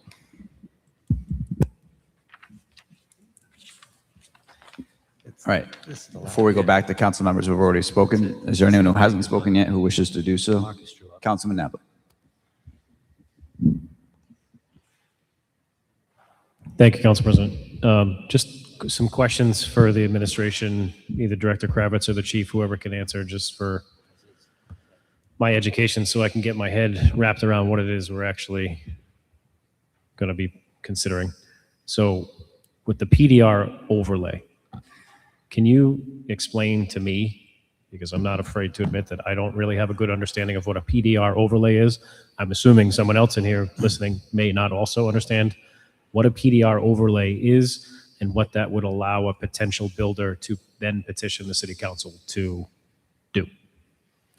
Yeah, it's a mechanism in the zoning code, and it's called an overlay because that's effectively what it is. You've dealt with a number of them in the past, where a developer, to increase the density, will pursue the PDR designation. And so it's effectuated as a map change, a zoning map change. And that's simply all it is. It allows a developer to put more units on a property than they otherwise would. And there's various tables that dictate the maximum density allowed per zoning district, whatever it happens to be. This one's A7, so it's the higher of the number. I think it's 12 units an acre. I forget. I'd have to look it up. So we're talking about a maximum of 93 units if we approve it as it's presented before us today. Right. Can the city, based on what the makeup is, because a lot of what I'm hearing from the community members that came out is there's a density problem. That 93 number is not palatable. Right. Doesn't seem it anyway. What seems as though is the last approval with Win 63 was more palatable because it's in the existing footprint to preserve the building, and that was like pie in the sky. I get that. Can the city say, all right, clearly 93 is not accepted by the community. Can the PDR stipulate that it's 60 or 45 Yeah, you or could just 72? you could just embrace the PDR zone change with the density stipulated in the zoning code and not even speak to a number of units. A developer could then, when they're bidding on something, they'll say, "Oh, the city council will approve of a PDR in some form. We'll take our chances." So my concern is, we say, okay, this is approved for up to 93. A developer's coming in and putting in 93. They're not putting in 92 because they're going to squeeze every penny out of that investment, right? So if a super high density at 93 is not palatable and doesn't seem to make sense in the comprehensive plan, as far as the community is concerned, should we be considering decreasing that number? I don't know, but I think that's worth delving into and having a longer discussion about. My other thought about some of the discussions that have happened here is, we have this building. There were 4 bids on the last time. I wasn't sitting here, so I don't know what there was. Right. There was 4 bids. Were any of those 4 bids to develop single-family homes? To your recollection? I'm going to say no. Wynn definitely was clear about saving the building. The other ones might have been just costs, just estimates. Okay. And did you mention that some of the conversations you've had with developers, their interest is there has been no discussion to this point about single-family home development? There has been with one. Yeah. Asked the very question. Could we put in a bid and put single family? I said, of course. Of course, that person's bid might be different than someone who wants to build, 50 units in a new building, say. Right. Because, the cost to demo the existing building is there. Well, I think it is important, and I seem to have heard some of my colleagues allude to the fact that if we're hearing from the community and we're looking at the city usage and what that area could develop into, if we have a developer willing to come in and pay, half of what Wynn paid for the building to put up single-family homes, Yeah. I think it's worth a strong consideration. After what I'm hearing tonight, a developer could come in at $300,000 and say, I want to put, 15 single-family homes. Done. And then you guys can pick that one. Doesn't have to be the highest number. Okay. I'm going to put all this stuff in the bid. This is why this is an important exercise tonight, to hear from people. Yeah. It's very beneficial. I agree. There was something else, but I think I lost it. I did want to say to all of the community members that came out, it's refreshing to see and hear from all of you in this forum. We often don't see people come out and speak. It changes our perspective in real time. So I truly appreciate you taking time out of your busy days to come here and sit in this room and speak to us. Some of us just like to hear ourselves talk a lot. So I appreciate you kind of belaboring through that. And thank you for your perspective, because without your input, we don't have a direction to vote on other than our own conscience and what our own thoughts might be. And we're not certainly educated the way you are surrounding that community. So I appreciate that. That's probably all I have. Thanks, Tom. Councilman Foley. Thank you. To follow up on Councilman Napa and for clarification, if we vote in favor tonight of what you've presented, it does not lock the city into accepting anything. As Councilman Napa said, up to 93. If a developer comes in and wants to do 93, but we have the public come to the public hearings for planning, and it gets in front of us again, and that's the proposal. Right, you could deny it. We yeah. can vote against it. We're not locked in, correct? Right. So in the process, this is step one. In step 5, you have 3 bids, one at 93, one at 63, and one at single-family homes. It would be your expertise looking at the comprehensive plan, the highest and best use, community input to say, at this point, single-family homes is the way to go. And that's what you would present to us. We're going to present 3 sealed bids. Right, okay. Yeah. Understood. You will probably recollect the conversations you heard this evening and make a decision on the bid you pick. That's probably what you'll do as a council person. All right, and so I guess the point I'm trying to get to is our vote tonight allows the process to continue, or it stops the process in its tracks. No, it allows it to continue. It simply gives us a high ceiling potentially to see what we get for bids. Could you repeat that, please? I It, couldn't hear it, that it well. simply gives us a high ceiling potentially to see what we can get for bids, to maximize the bid price, which is not the only thing I care about. It's one of the things.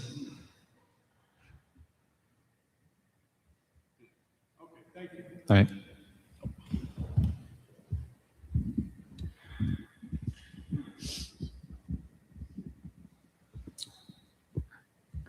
Councilman Ricks. Thank you. If no objection, I'd request 3 minutes. So first. You got to actually request it and then. Thank you. Okay, so first, just wanted to make a few things. Oh, pardon me. First, I'll request 3 minutes, please. Is there any objection to Councilman Ricks receiving 3 more minutes? All right, so you have 3 minutes and 20 seconds. Thank you. Okay, so a few quick points here. Looking at the Appendix A and the Planning Board recommendation, those documents that were posted, it appears that the maximum density for this area that would be carved off, that is where the Aldrich building is right now, maximum density allowed without the PDR overlay would be 57 units, quite substantial. Now, I don't want to do this based on mental math, but I don't want to get anybody's hopes up here either as to single family houses, because I believe that that 4.76 acres, I'd have to compare that to the Rhodes site. Wasn't able to pull up that data, but yeah, you're not fitting 57 single family houses there. That's for sure. I'm guessing maybe around 20 or so, but I don't want to go on the record with that kind of math without doing it out. Yeah. When you consider the roads and things that have to come out, that's probably more in line. Yeah. Yeah. And from experience, I don't see a developer coming through with that kind of a proposal, so I don't want to get people's hopes up there. I do want to thank my colleagues for all of their comments, a lot of insightful comments here. Now, when it comes to the action we take this evening, a concern that I have procedurally here is that there is a reference to a legal description and Exhibit A, but when I check my email, you know, how we often receive these items, as well as when I check the City Council website, and also for good measure, I double check the Secretary of State's website, although generally it's just the agendas posted there. I am not actually seeing that Exhibit A and the change in legal description anywhere there. So based on that and the actual maps that show the PDR overlay as to the entirety of the property, I'm thinking that procedurally, the only thing that we could really vote on tonight would be whether or not to do the PDR overlay here and now, or something along those lines, as opposed to a partition based on a change in, well, partitioning, that is splitting off the one lot into 2 different lots with that second lot being the field and the fire station, for instance. So I just want to make sure that I'm clear on that point, that that would have to be its own publicly advertised, and that would have to be posted anyway. We're not able to go ahead and do that division here this evening regardless, right? Right. Yeah. I concur with you that the PDR overlay should only apply to the lot we are poised to record, if you will. You got about 11 seconds left. Okay, so in 11 seconds, I'll briefly state that I don't think that we're really holding up anything here tonight. I'd be comfortable holding this. Thank you. I want to make sure I heard you right. You prefer to hold it? Is that what you said? All right, understood.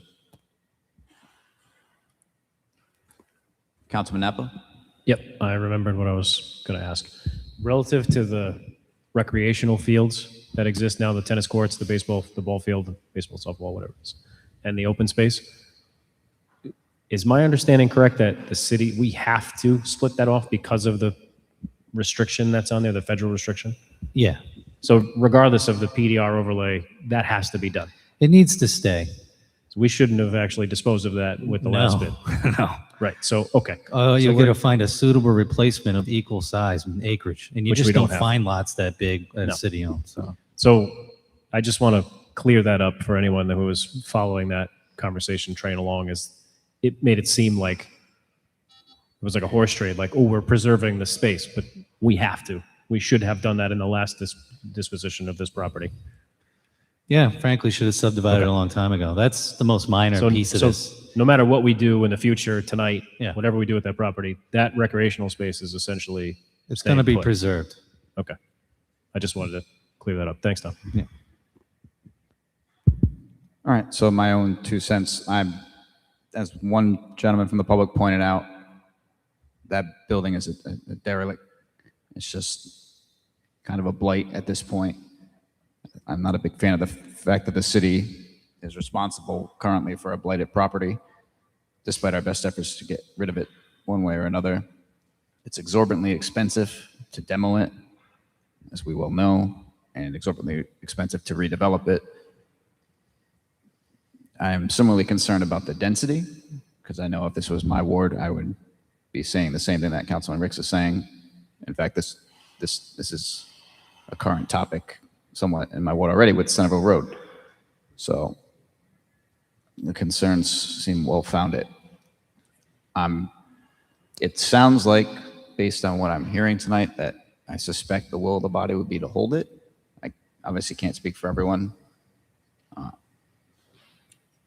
I might even suggest the administration, you may want to consider putting this out to bid regardless, not for the proposal before us, because I don't think the proposal is going to pass one way or another tonight. But considering there were other bidders before, it doesn't seem like the worst idea, rather than letting this languish for months and months, potentially. It might not, to resolicit bids, especially if at that point you can offer or suggest to the bidders that they provide some alternative bids, such as if the property was owned XYZ, feel free to bid as if that was the case, to see if anyone actually bites, rather than us debating based on speculation what may or may not come around. Because while it's true for most developments, when the developer won't go in at the max because they'll know it's unpalatable, they'll come down. If the max is set at 93, then they'll come down from there, as opposed to if the max is set at 60 something, they come down from there, et cetera. But I think Councilman Ricks is right when it comes to the community opinion, which we heard a mix of tonight. And the overall opinion is that it seems to be high density, blighted property, and everyone definitely has a vested interest in what happens to it. So given what members of the council have already stated tonight, does anyone have a motion?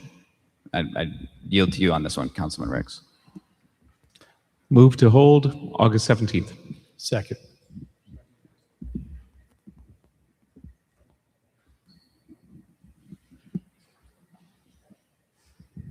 Solicitor had a good point. Does it make more sense on your end if it's held till September? Potentially. I have another question. I'm recording the minor subdivision and then we're re-advertising with a proper description, right, for September? We can do that. That makes sense.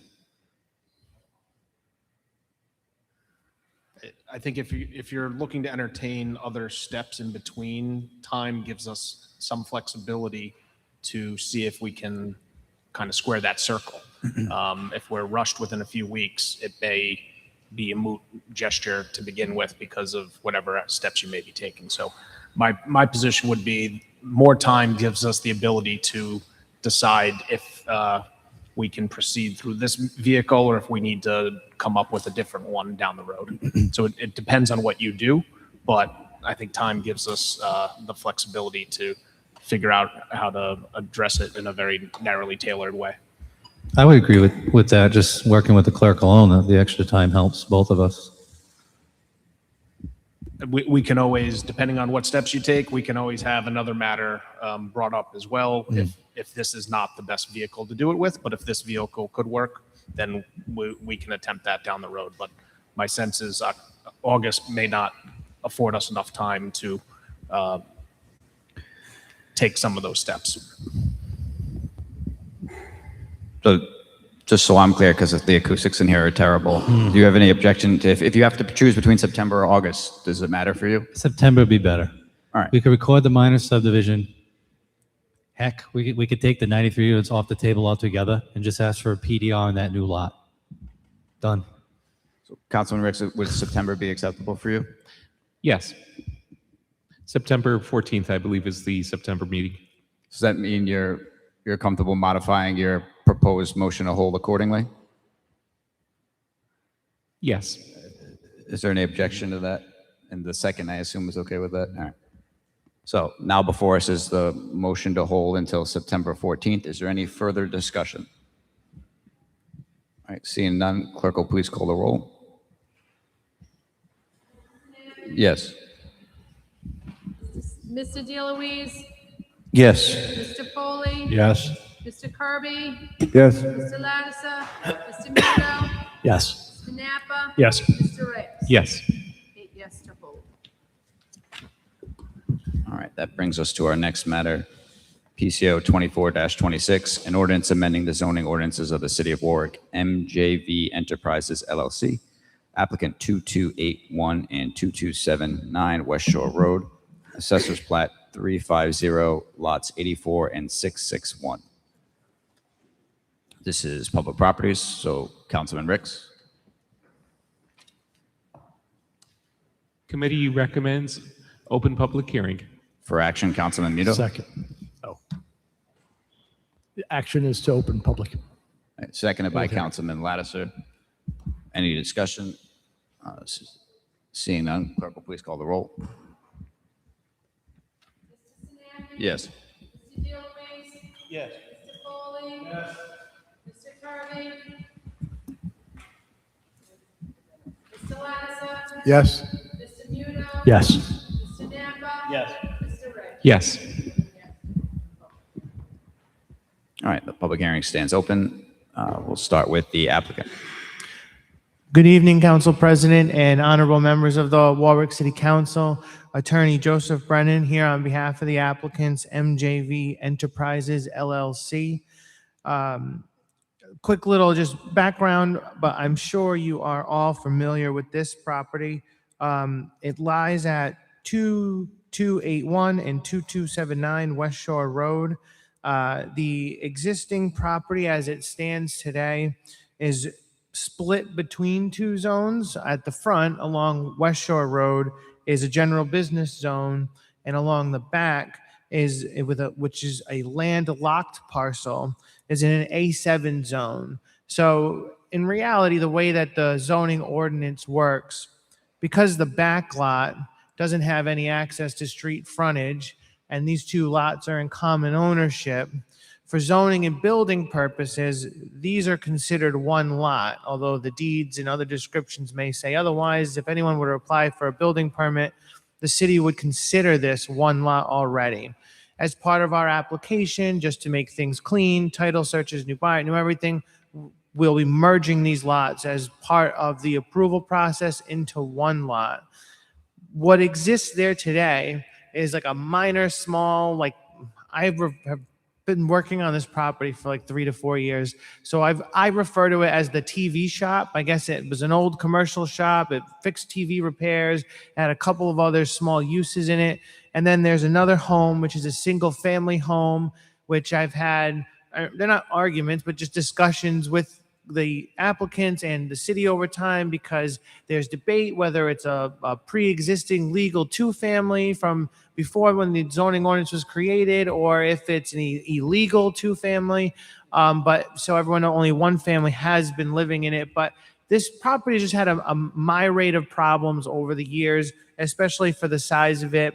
There was auto storage illegally at one point. We cleaned that up. There's just been a couple of different things. So what the applicant is before you today after many different proposals with more units at different times, but they've come to what I believe is a good, fair proposal for the lot size. It's going to demolish the existing structures on the building, start with a fresh grade, and do what you'll see as 11 townhouse homes. Along the front on West Shore Road, you'll see the two sets. One is 2 units, the other is 3. Then you'll see it along the back, and then again on the side. To our east is the bank, the credit union. So, as from an abutters perspective, generally we haven't heard from them. We haven't had any concerns from them, which is also why you can see our building placement is closer to that edge. So when you see the variances that we are requesting, most of them lie along that edge, because we're trying to encroach more on that setback where and when we have to, rather than on the current neighbors who are along Glen Drive. And then when you go to Glen Drive, where those 2 units are being proposed, we own to the corner. So we don't have necessarily a abutter there. It's the street. But then, yes, of course, we've got that side yard abutter for the existing 2 properties that are there. When it comes to parking, we meet all the parking requirements. We're not asking for any relief from that, besides the fact that parking in the city's ordinance requires you to have a 15-foot setback from your residential structures. Now, just so you know, that's for the residential structures on our own lot that we're creating. We're not asking for that variance from a neighbor's lot. We're providing plenty of buffer required, but of course that 15-foot setback is a very difficult standard for a developer to meet when they're developing any kind of multifamily, because oftentimes you want your parking spaces close to your house or your unit that you own. You don't want them set back on a long walk. So you try to balance those inequities. And also during the planning stage, we had some neighbors come out, and we heard very clearly from the chairman, Slocum, that he was very concerned, and I'm sure this board would be too. That's why I'm just letting you know the history of it, that along the side where you see right in the middle, we've got some parking that does kind of face the residence. He wants extreme heavy screening, and I'm sure that the applicant will provide that. I think they do show like some kind of fencing as part of it that will be a thick barrier to block out lights. And then he expects, and we will provide intense vegetative screening that would be year-round screening as well, not foliage that you lose in the wintertime that can allow those lights to come through. As part of our approval process, we have been before the planning board. We've received master plan approval and the positive recommendation to the council. And then going forward next is where more of the heavy engineering comes in. So they'll start working on stormwater management runoff. The city engineer will review all of those things. We have to get Rhode Island DEM and Rhode Island DOT permits in order to do it as well. So any questions or issues about traffic would be answered by those experts, because they'll have to review any physical alteration permits that we have for providing these types of change of uses. So with that being said, I am here to do my best to answer any questions that the council has. Normally we would have the engineer's office here too, but this was their holiday day because they were going off the state's schedule because they do so much permitting work for those agencies. So I'll do my best. Thank you. All right, first up, is there anyone here to speak for this project? Is there anyone here to speak for this project? Is there anyone here to speak for this project? Is there anyone here to speak against this project? Is there anyone here to speak against this project? Is there anyone here to speak against this project?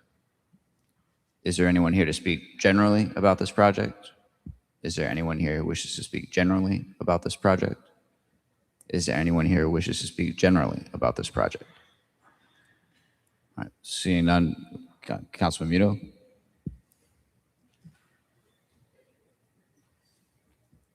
Thank you, Mr. President. Do you want me to close public hearing first? Yes, please. Make a motion to close public comment?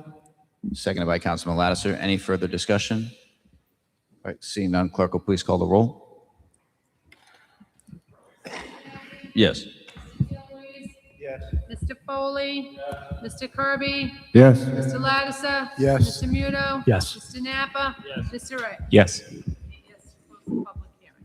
All right, then now questions from the council. Councilman Muto. Thank you, Mr. President.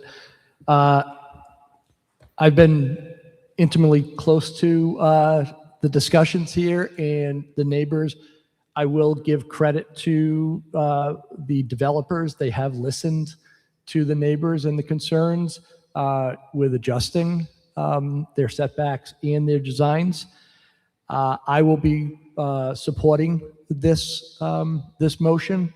This is a piece of land that I've been here 57 years. I think it hasn't changed in 57 years. So we're talking earlier about having higher density units to combat some of the housing shortage. This will fit nicely within the neighborhood. It was very respectful when it was talking with some of the issues in the adjustments. There's a similar type development going in that's been approved almost across the street.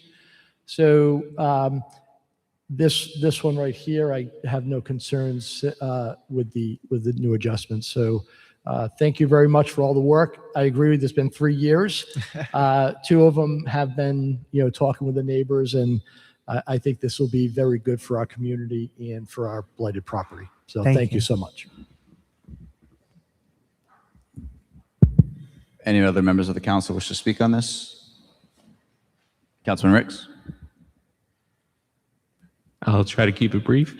I think it's really a testament here to all of the work that was done in advance, meeting with neighbors and community, working with the city councilor for the area, that something like this, significant change to that property. And I'll take your word and the city councilor's word for it, that this is something that's supported by the community. Don't have people coming out with concerns and objections. So just have to recognize an excellent job. And I think that, this is an excellent use for a property like that. We certainly need more housing. And this is, from everything I'm seeing and hearing, this is the right way to do it. Thank you. Thank you. Anyone else on the council wish to speak? All right. Seeing none, do we have a motion? Councilman Muto. Mr. President, I'd like to make a motion for favorable action. Seconded by Councilman Lattiser. Is there any further discussion? Seeing none, clerk will please call the roll. Mr. Sinapi? Yes. Mr. DeLuise? Yes. Mr. Foley? Mr. Kirby? Yes. Mr. Ladisa? Yes. Mr. Muto? Yes. Mr. Napa? Yes. Mr. Riggs? Yes. 8 yes, first passage. Thank you so much for your time. All right. So now we will go back to consent calendar. We have PCR 75-26, resolution relative to bids. This is Finance Committee. Councilman Lattiser.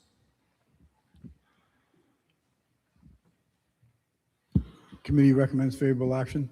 So for action, Councilman Lattiser. Recommend favorable action on PCR 75-26.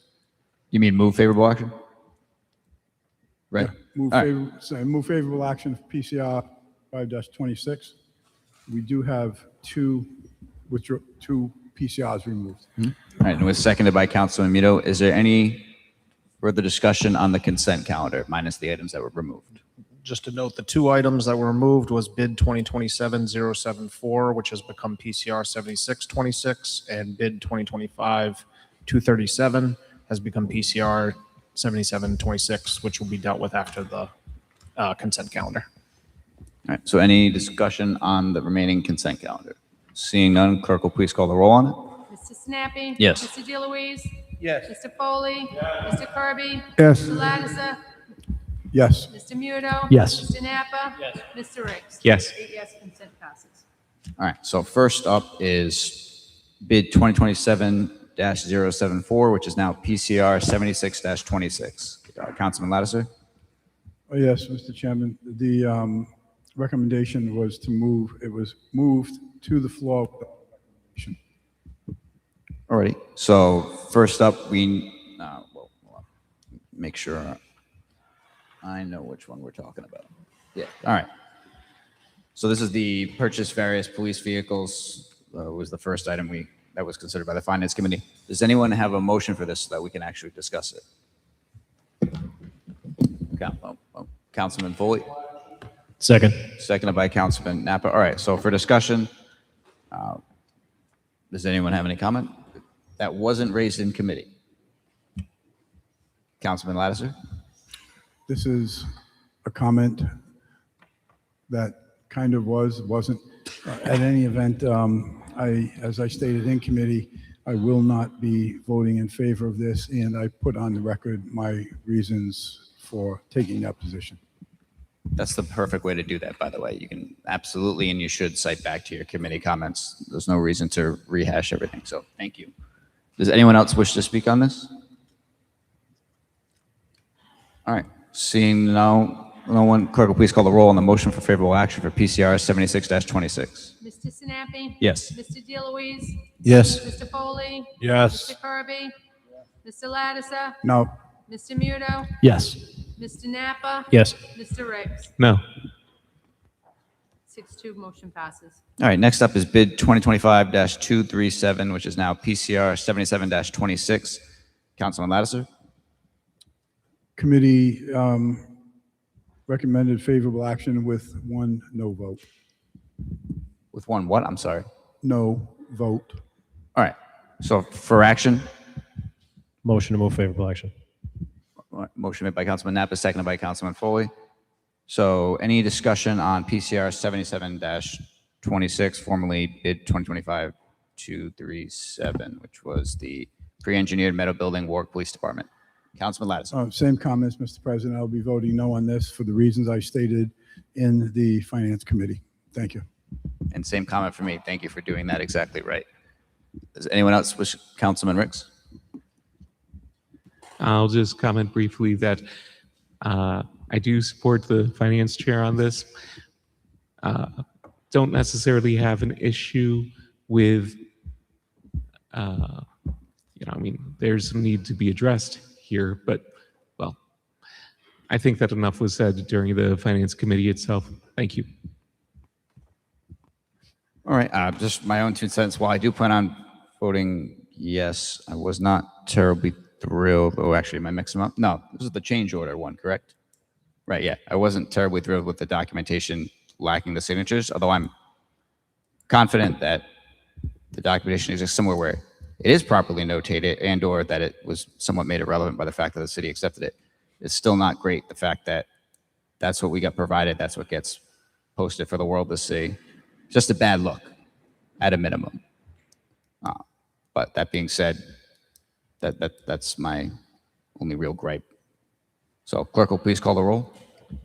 Oh wait, I'm sorry, Councilman Napa lit up. I apologize. Just briefly, I agree with Councilman Lattiser on all his points and gripes about accountability and tracking, and I think that all departments need to get to the root cause of these issues so that we don't keep having this same problem where there's a miscommunication or a misunderstanding about what's available, what we should have, and there does need to be more accountability on the part of the architects and the contractors so that we don't have these issues keep coming up, because it is extremely frustrating. And we waste an inabsorbent amount of time trying to figure out where the disconnect happened and why. So I'm with the chairman on that.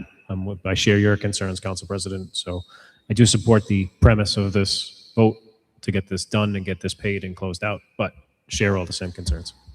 Yeah, I suspect we're all in agreement in that regard when it comes to the deficiencies.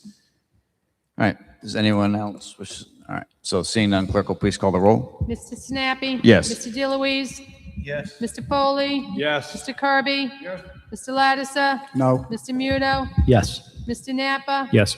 Mr. Ricks. No. 6-2 motion passes. All right, and because we jumped around, I just want to make sure I didn't jump over something.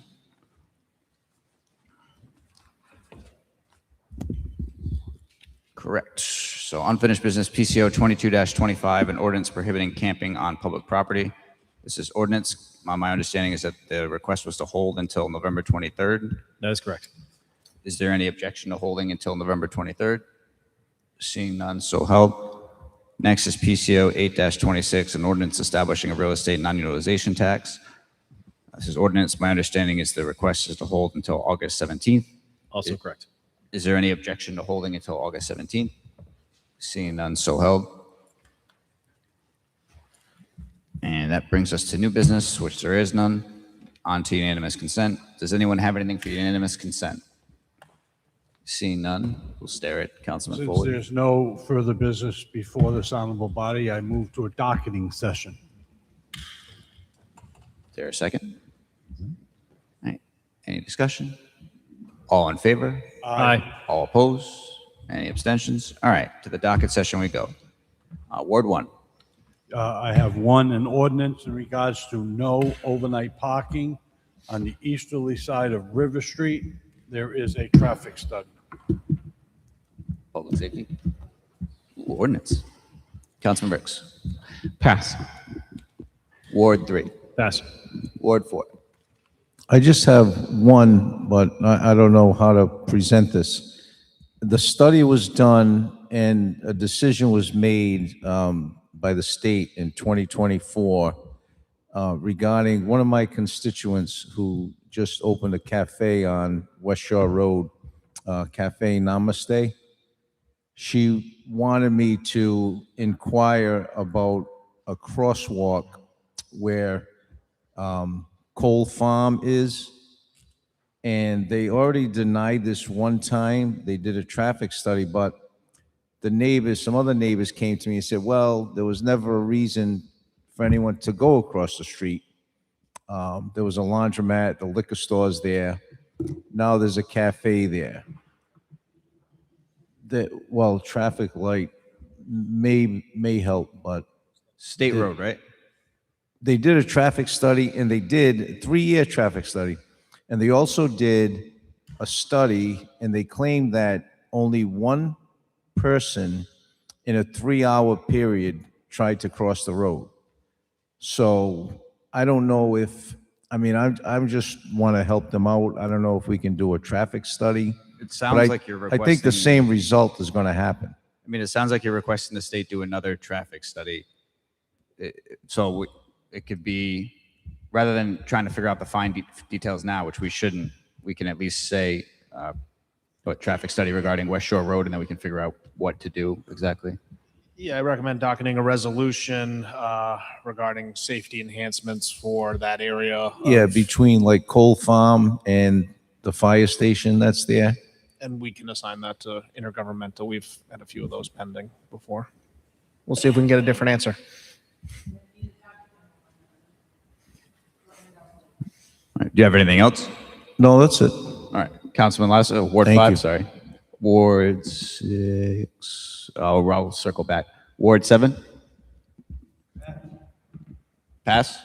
Got it. All right, Ward 9, obviously, has to pass, it's not here. I have one, a resolution in regards to the 2027 City Council calendar. That'll be intergov, and then we'll just wait a moment or two.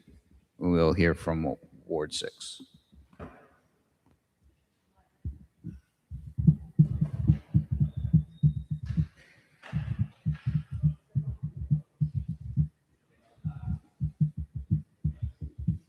All right, Ward 6 passes, so we are concluded at 8:48 PM.